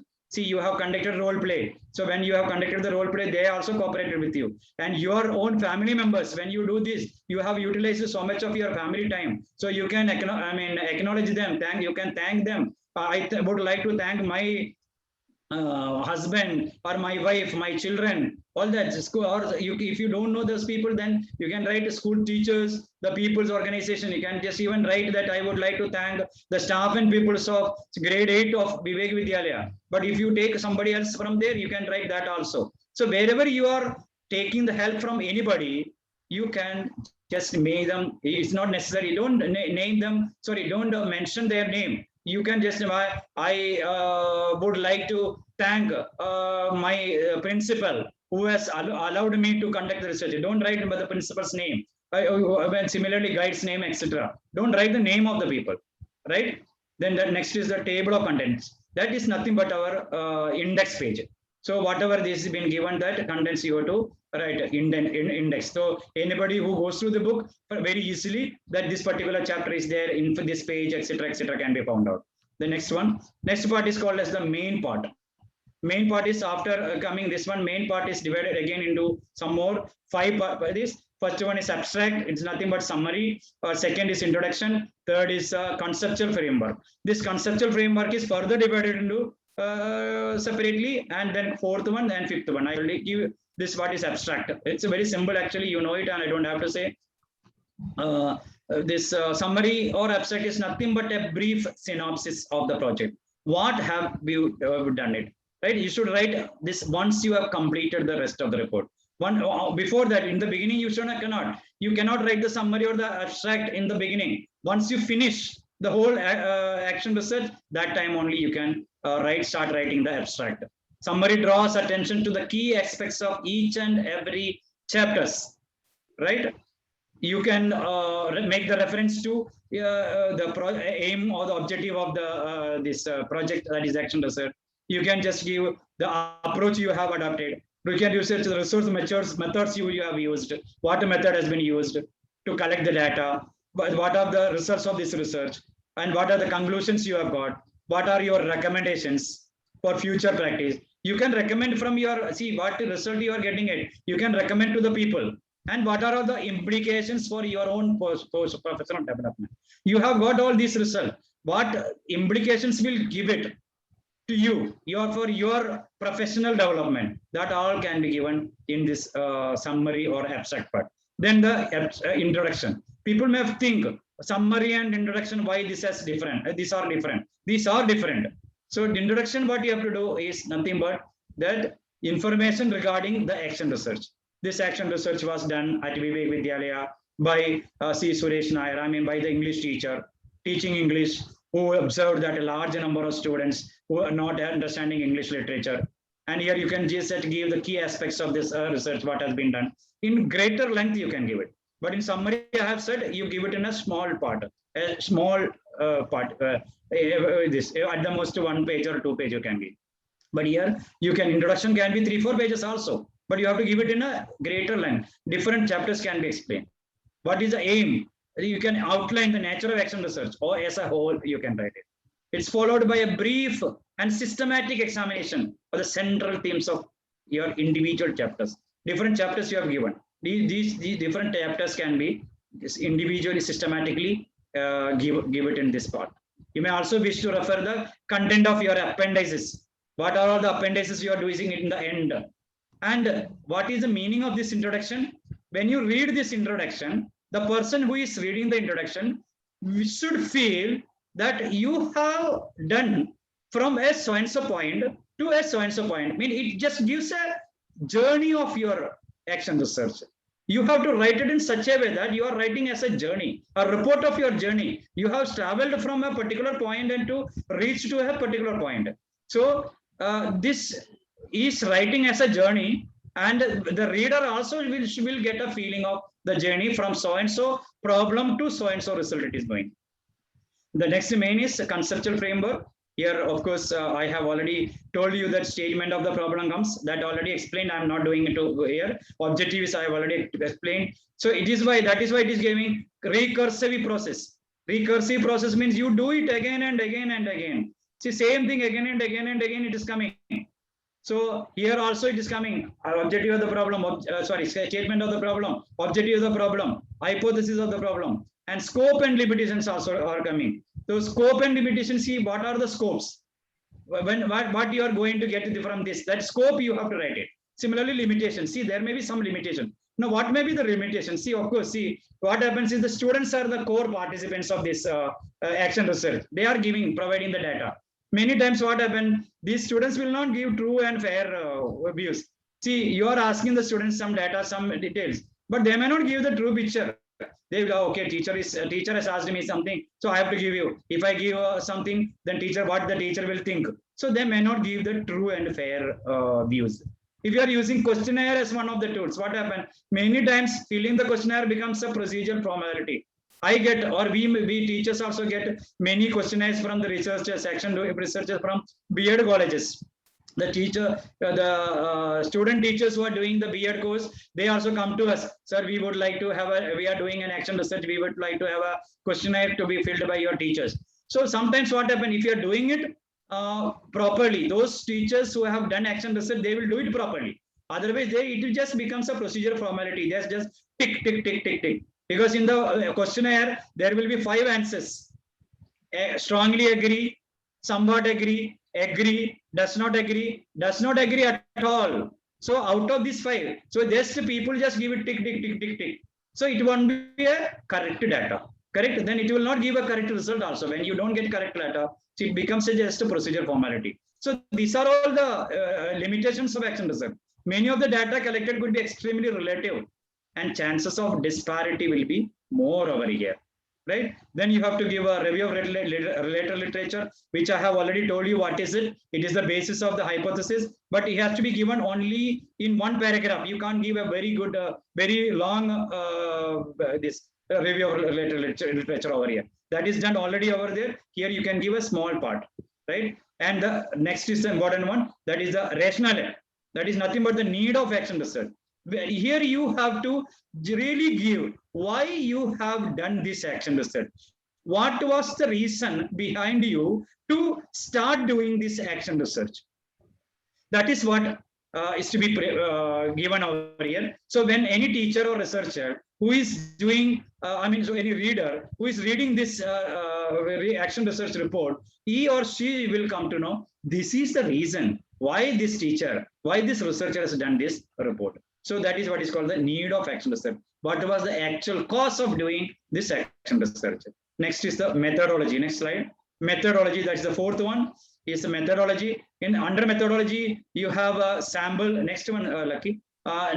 Sample, tools, experimental design, procedure of data collection, and data analysis. All these things I have explained in detail to you. I hope you have understood it. I am not going into detail because again and again you don't have to explain it, and I can give you the details later.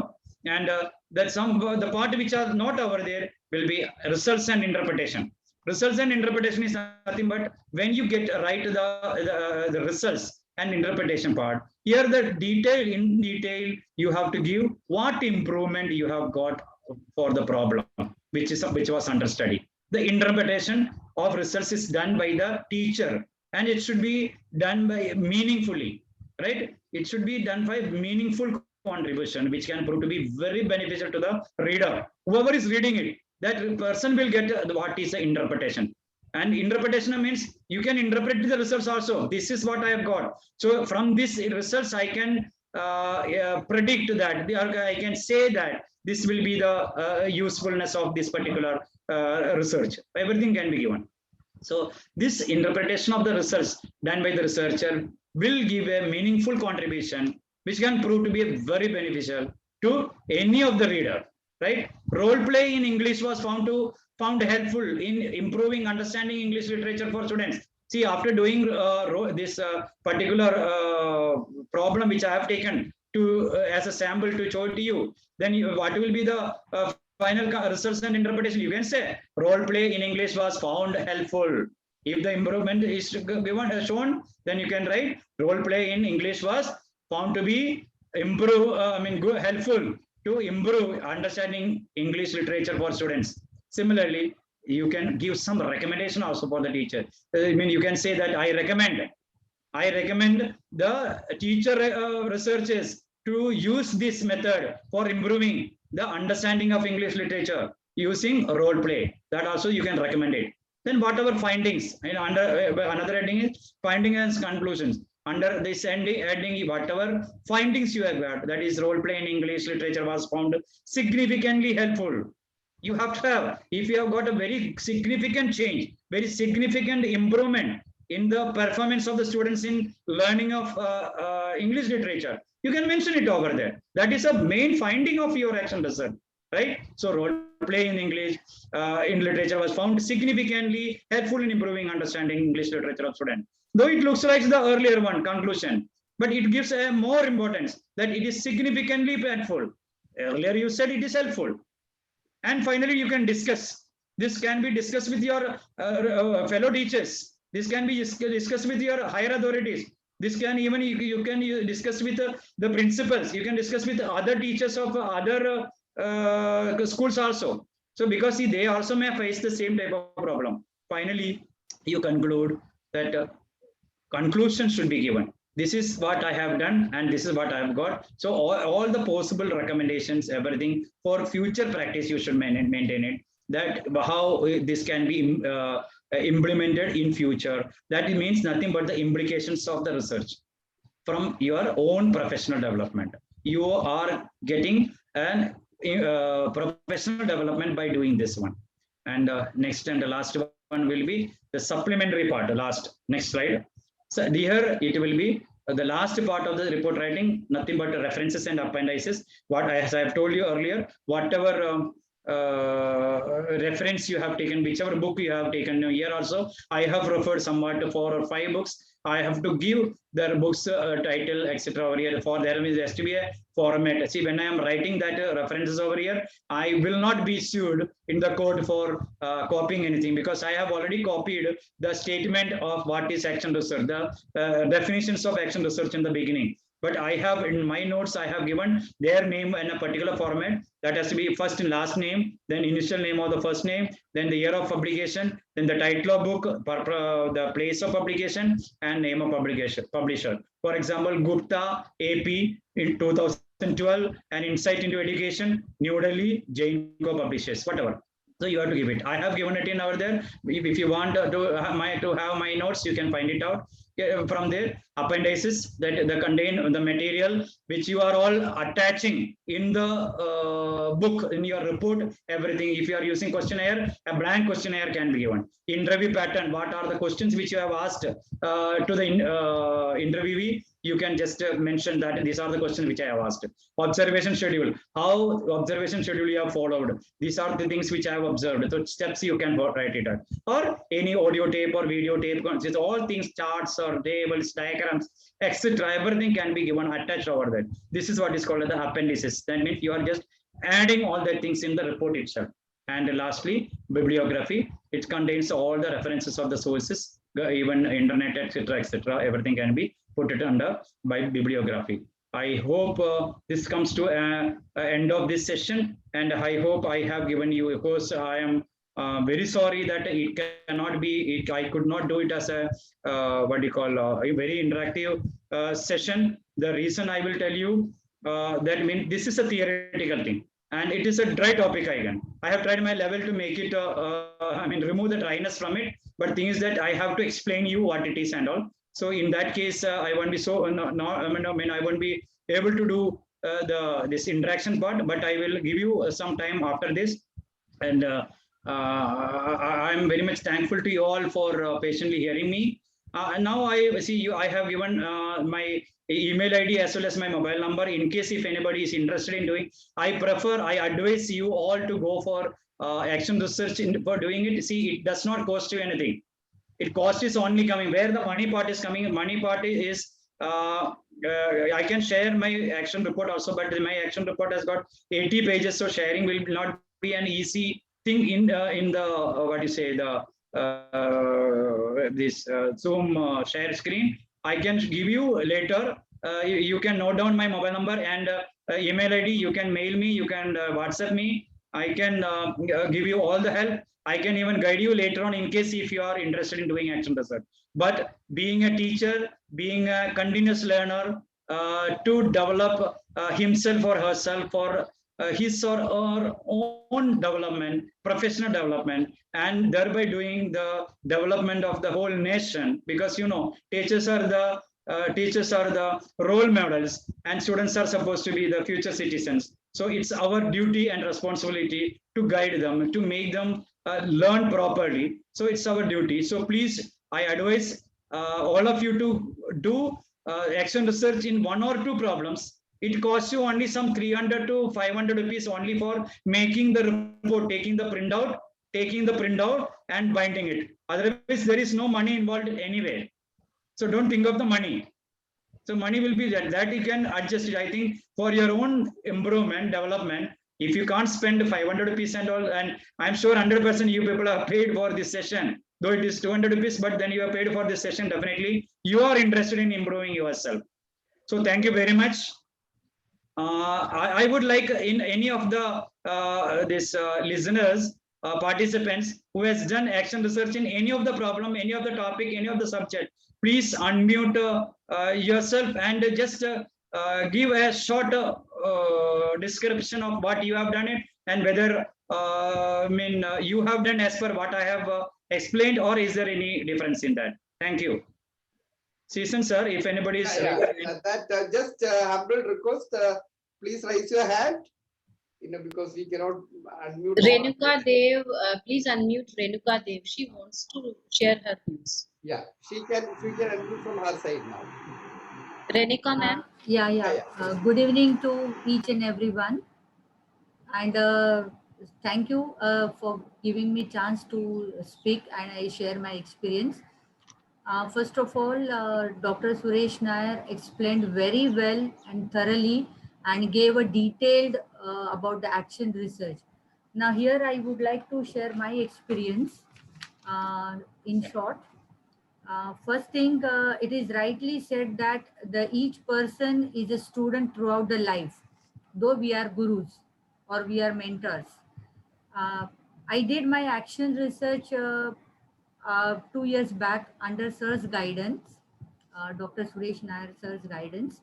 And my topic, I selected the topic when I faced the problem in my school during the so many years that the students those who doesn't have mother tongue Marathi, and they were facing problem in learning Marathi language.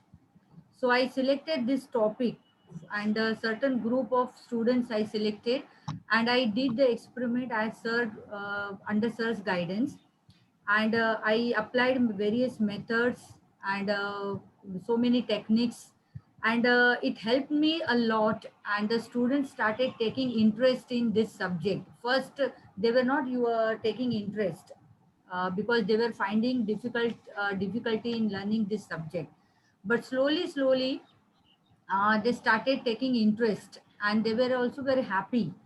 And in order to improve our teaching process, one must do this action research course. It will, as sir said, it is helpful when it develops professionally. And I'm thankful to sir for giving me such a beautiful guidance that time also 2 years back. And I can say that the one who wants to do PhD in their life, so action research is the first step towards this doing PhD.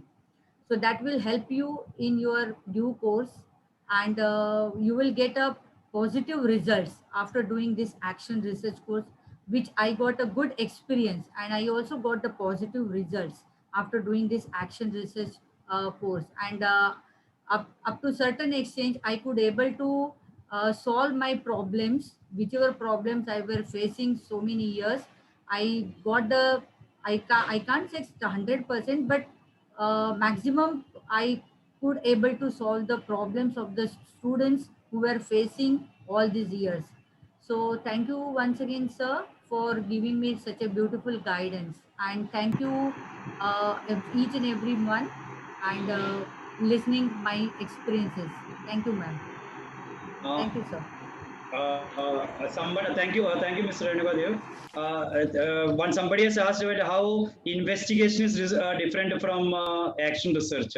Investigation, see, we never use the word investigation over here because investigation is normally used by the police people when they do investigation of a particular event, when any murder has happened or something like that, done it, and they do, their method is entirely different from our method.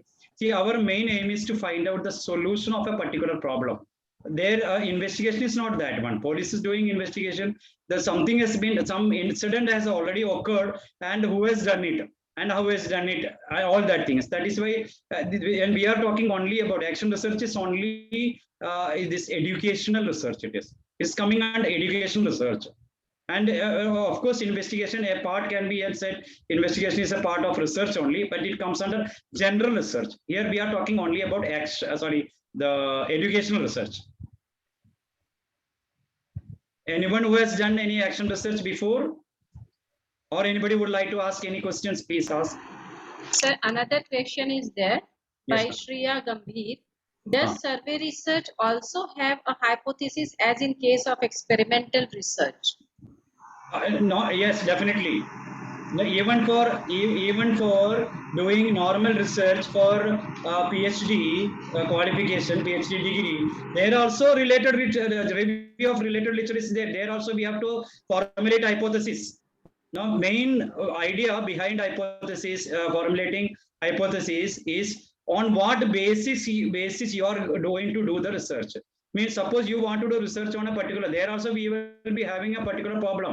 But if, in order to find out the solution of that particular problem, there also the researcher will find out, the researcher will search the books and all, or the internet or Google, that I mean, has anybody done research on this particular? There may be so many people who have done it. And after, based on that one, then that he or she will find out, I mean, the formulate the hypothesis. Okay, so and so person has done an research on this topic, but it was not giving a full direction to my particular problem. Or if it was giving a particular problem, then it is a percentage. And if somebody has done it and fully it is giving the given 100% is giving the solution, then why you should do it? I mean, I have some problem. And I have got a solution that is 100% effective. Then the same problem to another person can be done. But here, what happens is the main difference between action research and the general research is action research is mainly meant for a particular. It cannot be generalized, I said. It can be used for a particular group. Whatever way I have the problem I have got for my students for English literature, and I used role play for finding out the solution. It may be applicable to me and my class. Same thing, same problem may be faced by another English teacher, but it may exactly the same may not be feasible to them, may not be useful to them. If the same teacher, different teacher uses the same method role play, it may not give the correct result to them. But the actual research will be different from this one.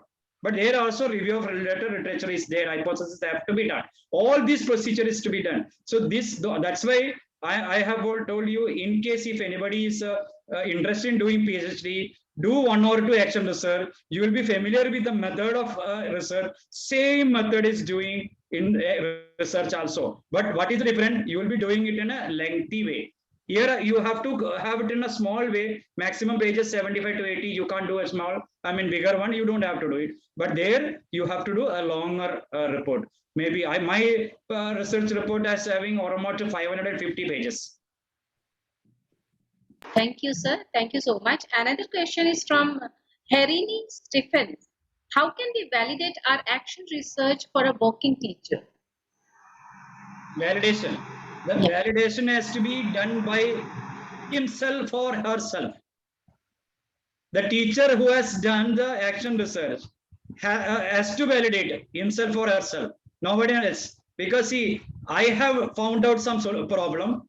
I have devised all these things. I have done the action research. I am getting the result. So validation will be done by myself, not by somebody else. Because it's very clearly said in the beginning, the teacher who is the part of the problem has to do the action research. So in the end, till the end, the validation is also coming till the end.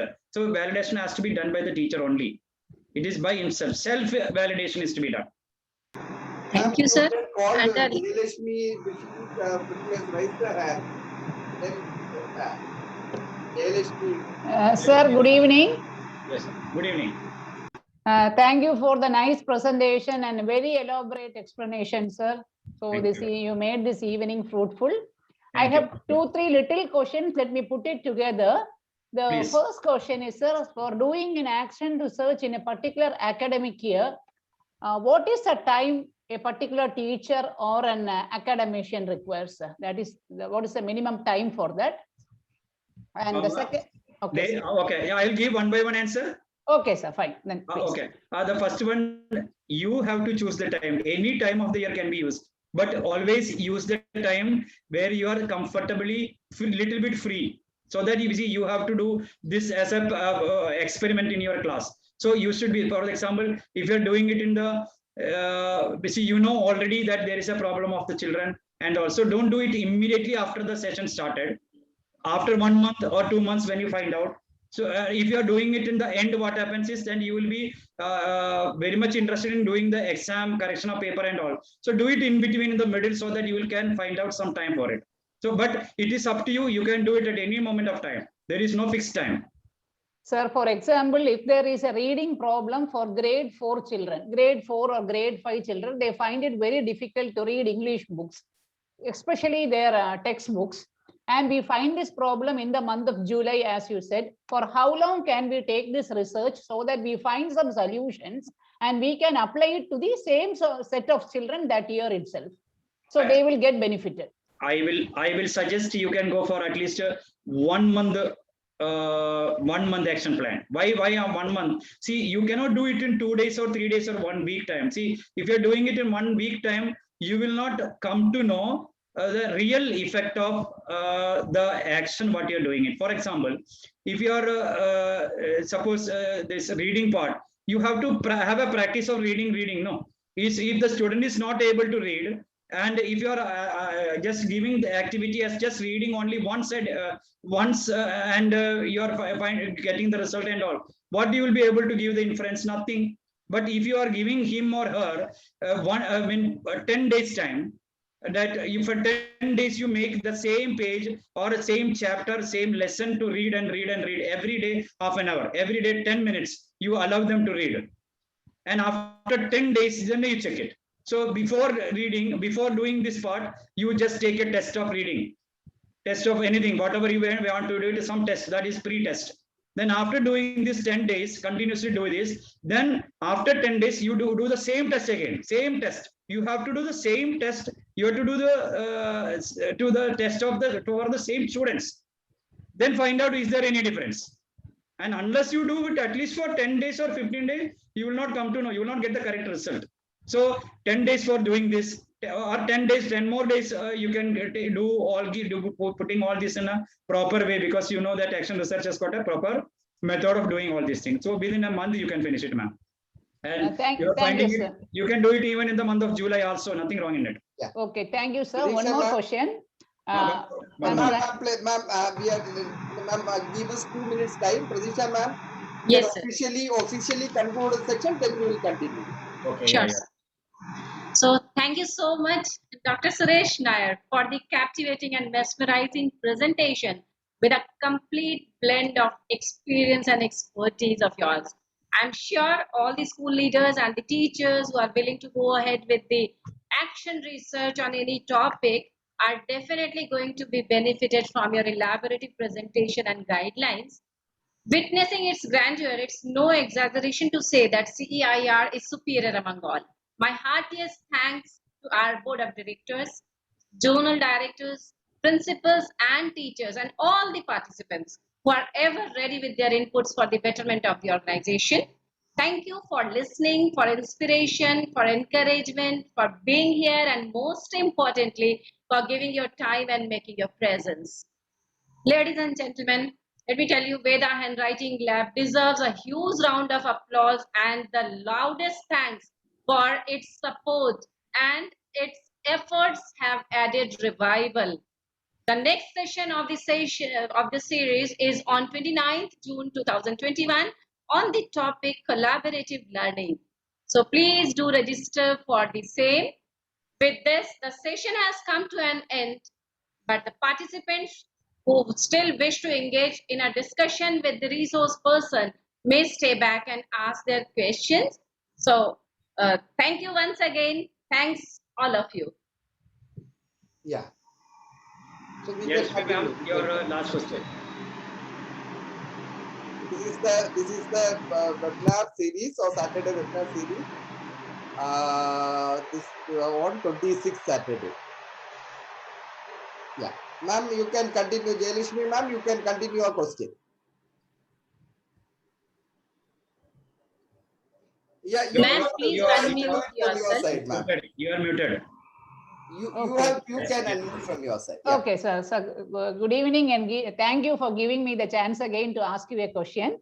So the thing is, can more than one teacher, 2 or 3 teachers collaboratively do an action research in a school, sir? There is actually no provision for collaborative action research.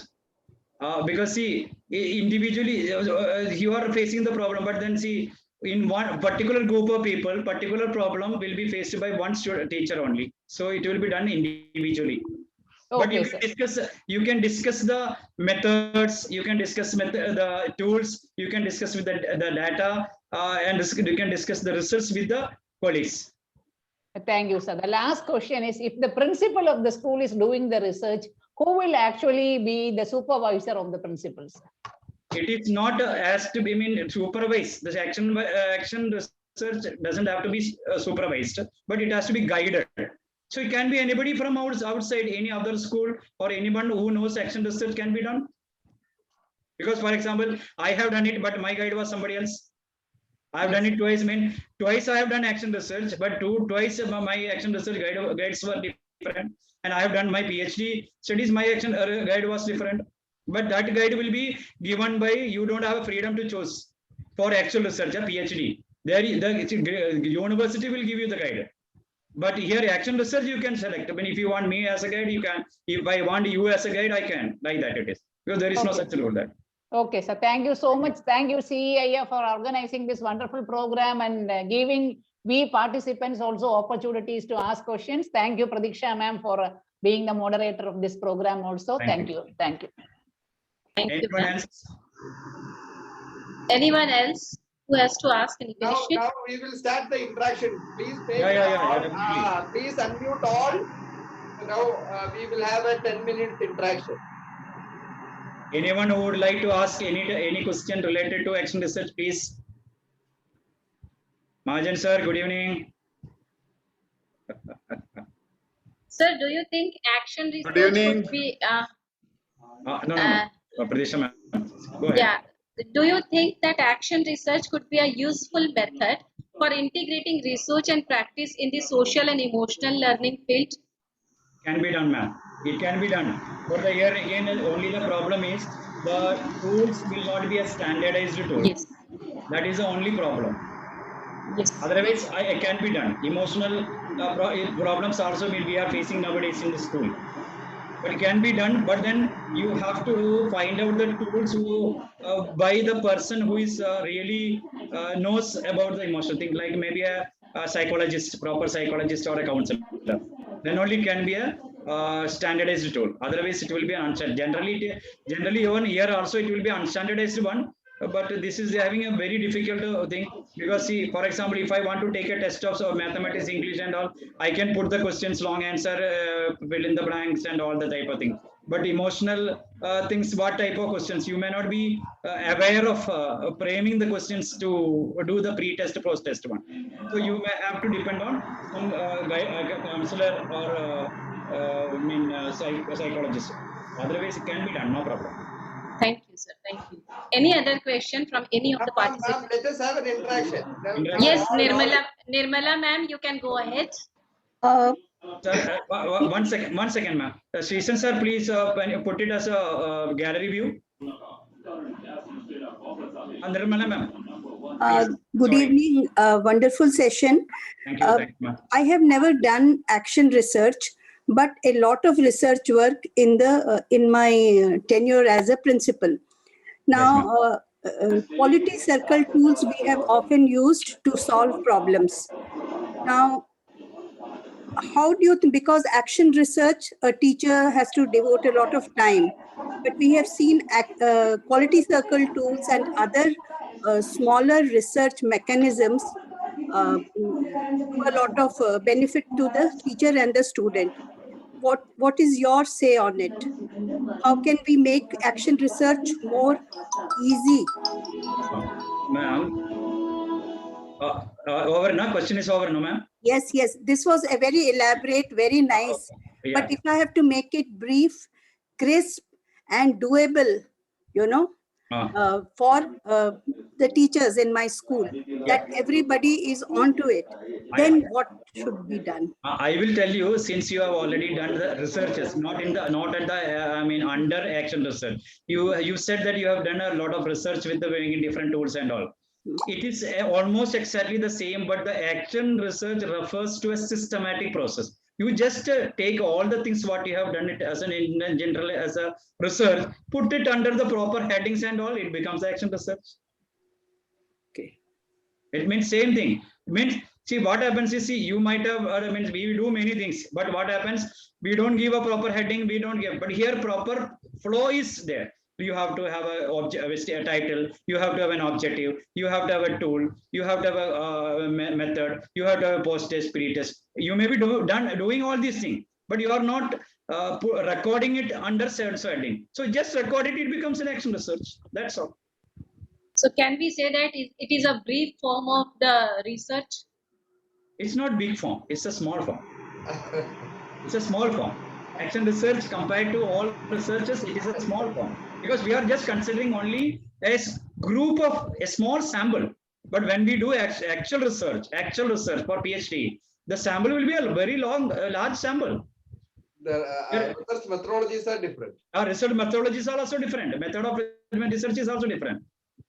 Lalit Mohan, sir. Sir, good evening, sir. Good evening. Sir, it was a very wonderful session that you have taken on action research. Really, you have spoken very well. Sir, my point is, what is the role of variable analysis in action research? Because when you talk about independent variable, dependent variable, and suppose we are talking about effectiveness of role play, we are doing action research, then shall you do for variable analysis? Like one child is having 2 roles for a particular period, or then one child having 3 roles for a particular period. Shall you do variable analysis? Is it possible to do here? That may have sometimes a problem, but if the same student is having the thing. But here what I've been meaning, the dependent variable and independent variable means the effect of role play. Now, because of the role play, the effect is coming on the English literature. So here it is, this is the dependent variable, and that is a role play is the independent variable, and that will be dependent variable. Just because of the effect of this, it is depending on the other one. And if the student is the same student is having, and we should try to avoid that one, or if you are doing it one way, somewhere it's not very easy to understand that. All right. So it's better to have a different students over there. And again, the teacher can devise it. Thank you, thank you, thank you. Because teacher has got the liberty to do it. It is because again I'm saying that the role play should be done this way only. There is no such rule, no. So it can be done by the teacher himself or herself. Thank you, sir. Anyone who would like to speak?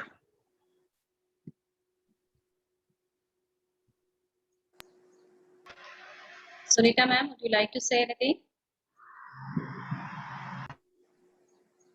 It was We are very much thankful to Sunita ma'am. Each and every program, a session she is attending. And the most important is video is always on. Yeah, correct. Yes, sir. I enjoy all these Yes, sessions. yes, sir. Things are there. Sunita ma'am, 1 second, ma'am. Let me make a small comment. Yeah. Sunita ma'am should make an action report on 21st century series. Yeah, correct. Definitely can be done. Definitely can be done. Definitely, sir. Sir, in the guidance of Suresh Nair, sir. Yeah, definitely. I'm ready. Definitely. I'll be calling you, sir. Yeah, definitely. But then you will find it very difficult to find out a problem.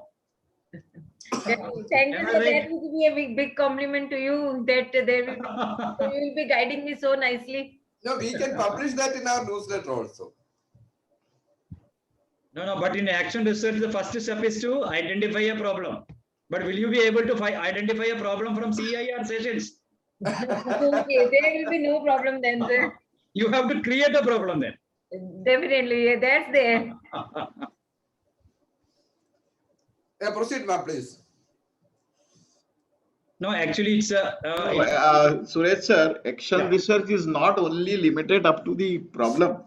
Action research is even the advancement of the thing also. How that is also a problem.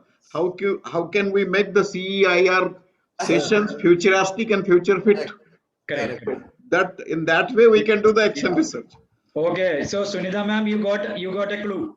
For improvisation. Yeah. According to Pramod, sir. Yes. No, we are on the way, ma'am. We have done it. Maybe after 3rd of July, you can start. You can decide whether it is needed or not. July onwards, we are just changing some, making some So modifications. he's giving a time also. Yeah, You can go for because it. action research says nothing is perfect. Everything is on the way of a betterment. Correct. And when we are going on the way of a betterment, Correct. we can adopt so many things. Very true, very true. Yeah. and we are ready always. We are always ready to accept any changes for the improvement or betterment. Then only we can grow, sir. Yeah, definitely. And nobody is perfect in this world, ma'am. Yeah. Updations. Yeah. Rather than transformation nowadays. that become an old word, sir, now. Transformation become an outrage and outdated word now. No. Now, rather than it is used in a better way, transformation. We have transformed completely. Correct. Yeah. Very true. Then, ladies sir, I think you can give your closing remarks. Ladies sir, can you hear me? Nobody's... Yes, sir. Yeah, Yes, Suresh sir. sir want to say something? Suresh sir, you finish it. No, I have finished now. What I was asking means there are not many much questions are asked. So I don't know whether they all of them have followed me or understood me or the otherwise. No, the PPTs are well explained, sir. So, Sir, everything was very clear, but Thank due you. to paucity of time, whatever the correct. other I had queries to- came to their mind, they're asking. In between, even I myself knew that somewhere I had gone little faster, because the thing is that you can go on explaining, but then there won't be any end of it. But somewhere we have to. yeah, the time we have to, that we can't do anything. That too, we took more than 1.5 hours time. Yeah, definitely, sir. And, this thing, this webinar. That too, I have taken only one example. If I take 2-3 examples, then everything I have to explain it based on that. No, so it will go 2.5 hours. Very true. So you can just give a closing remark, sir. Yes, sir. Sir, good evening, everybody. Good evening. Myself, Lalit Mohan Sahu from Karimnagar Parmata High School, Telangana. And first of all, Honorable Srisan sir, and all respected educationists across the country. And I'm thankful to all of you, and particularly Dr. Suresh Nair for his wonderful session that he has taken. And really, I am very thankful to all of you. And this is my third session. First session was about cognitive learning. Second was project-based learning, and this today is action research.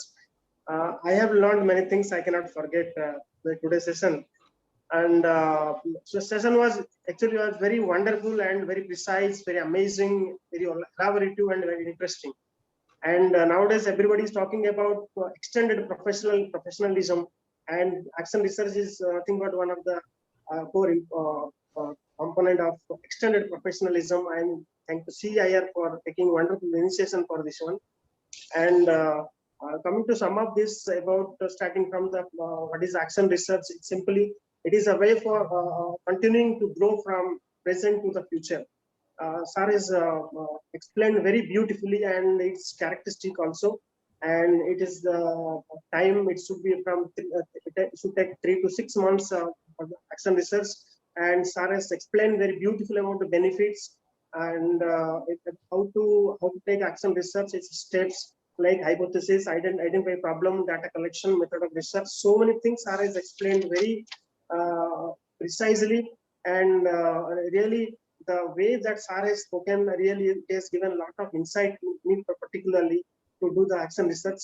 Not in a systematic manner, I have not done systematic manner, but I have done something as a project-based learning or continuing. So I have learned many things that I will be implementing all those things. And Sir talk about formation of hypothesis, review of literature is most important. That I have done review of literature many times, because it gives insight of who has done what and from where you have to carry forward from there. So review of literature is the most important that everybody should do before action research.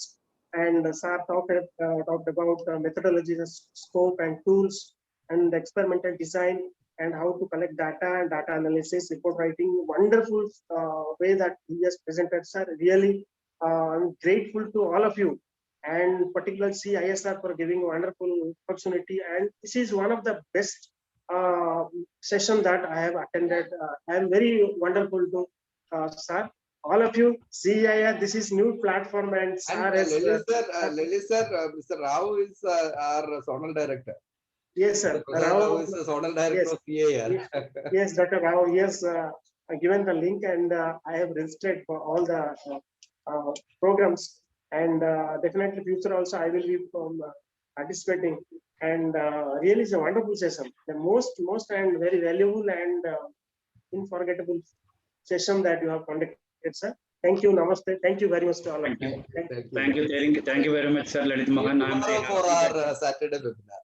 I'm very happy that means you people could gain what action research it is, and it will be very nice from your part if you all start doing the action research and for your self improvement. And tomorrow tomorrow we have another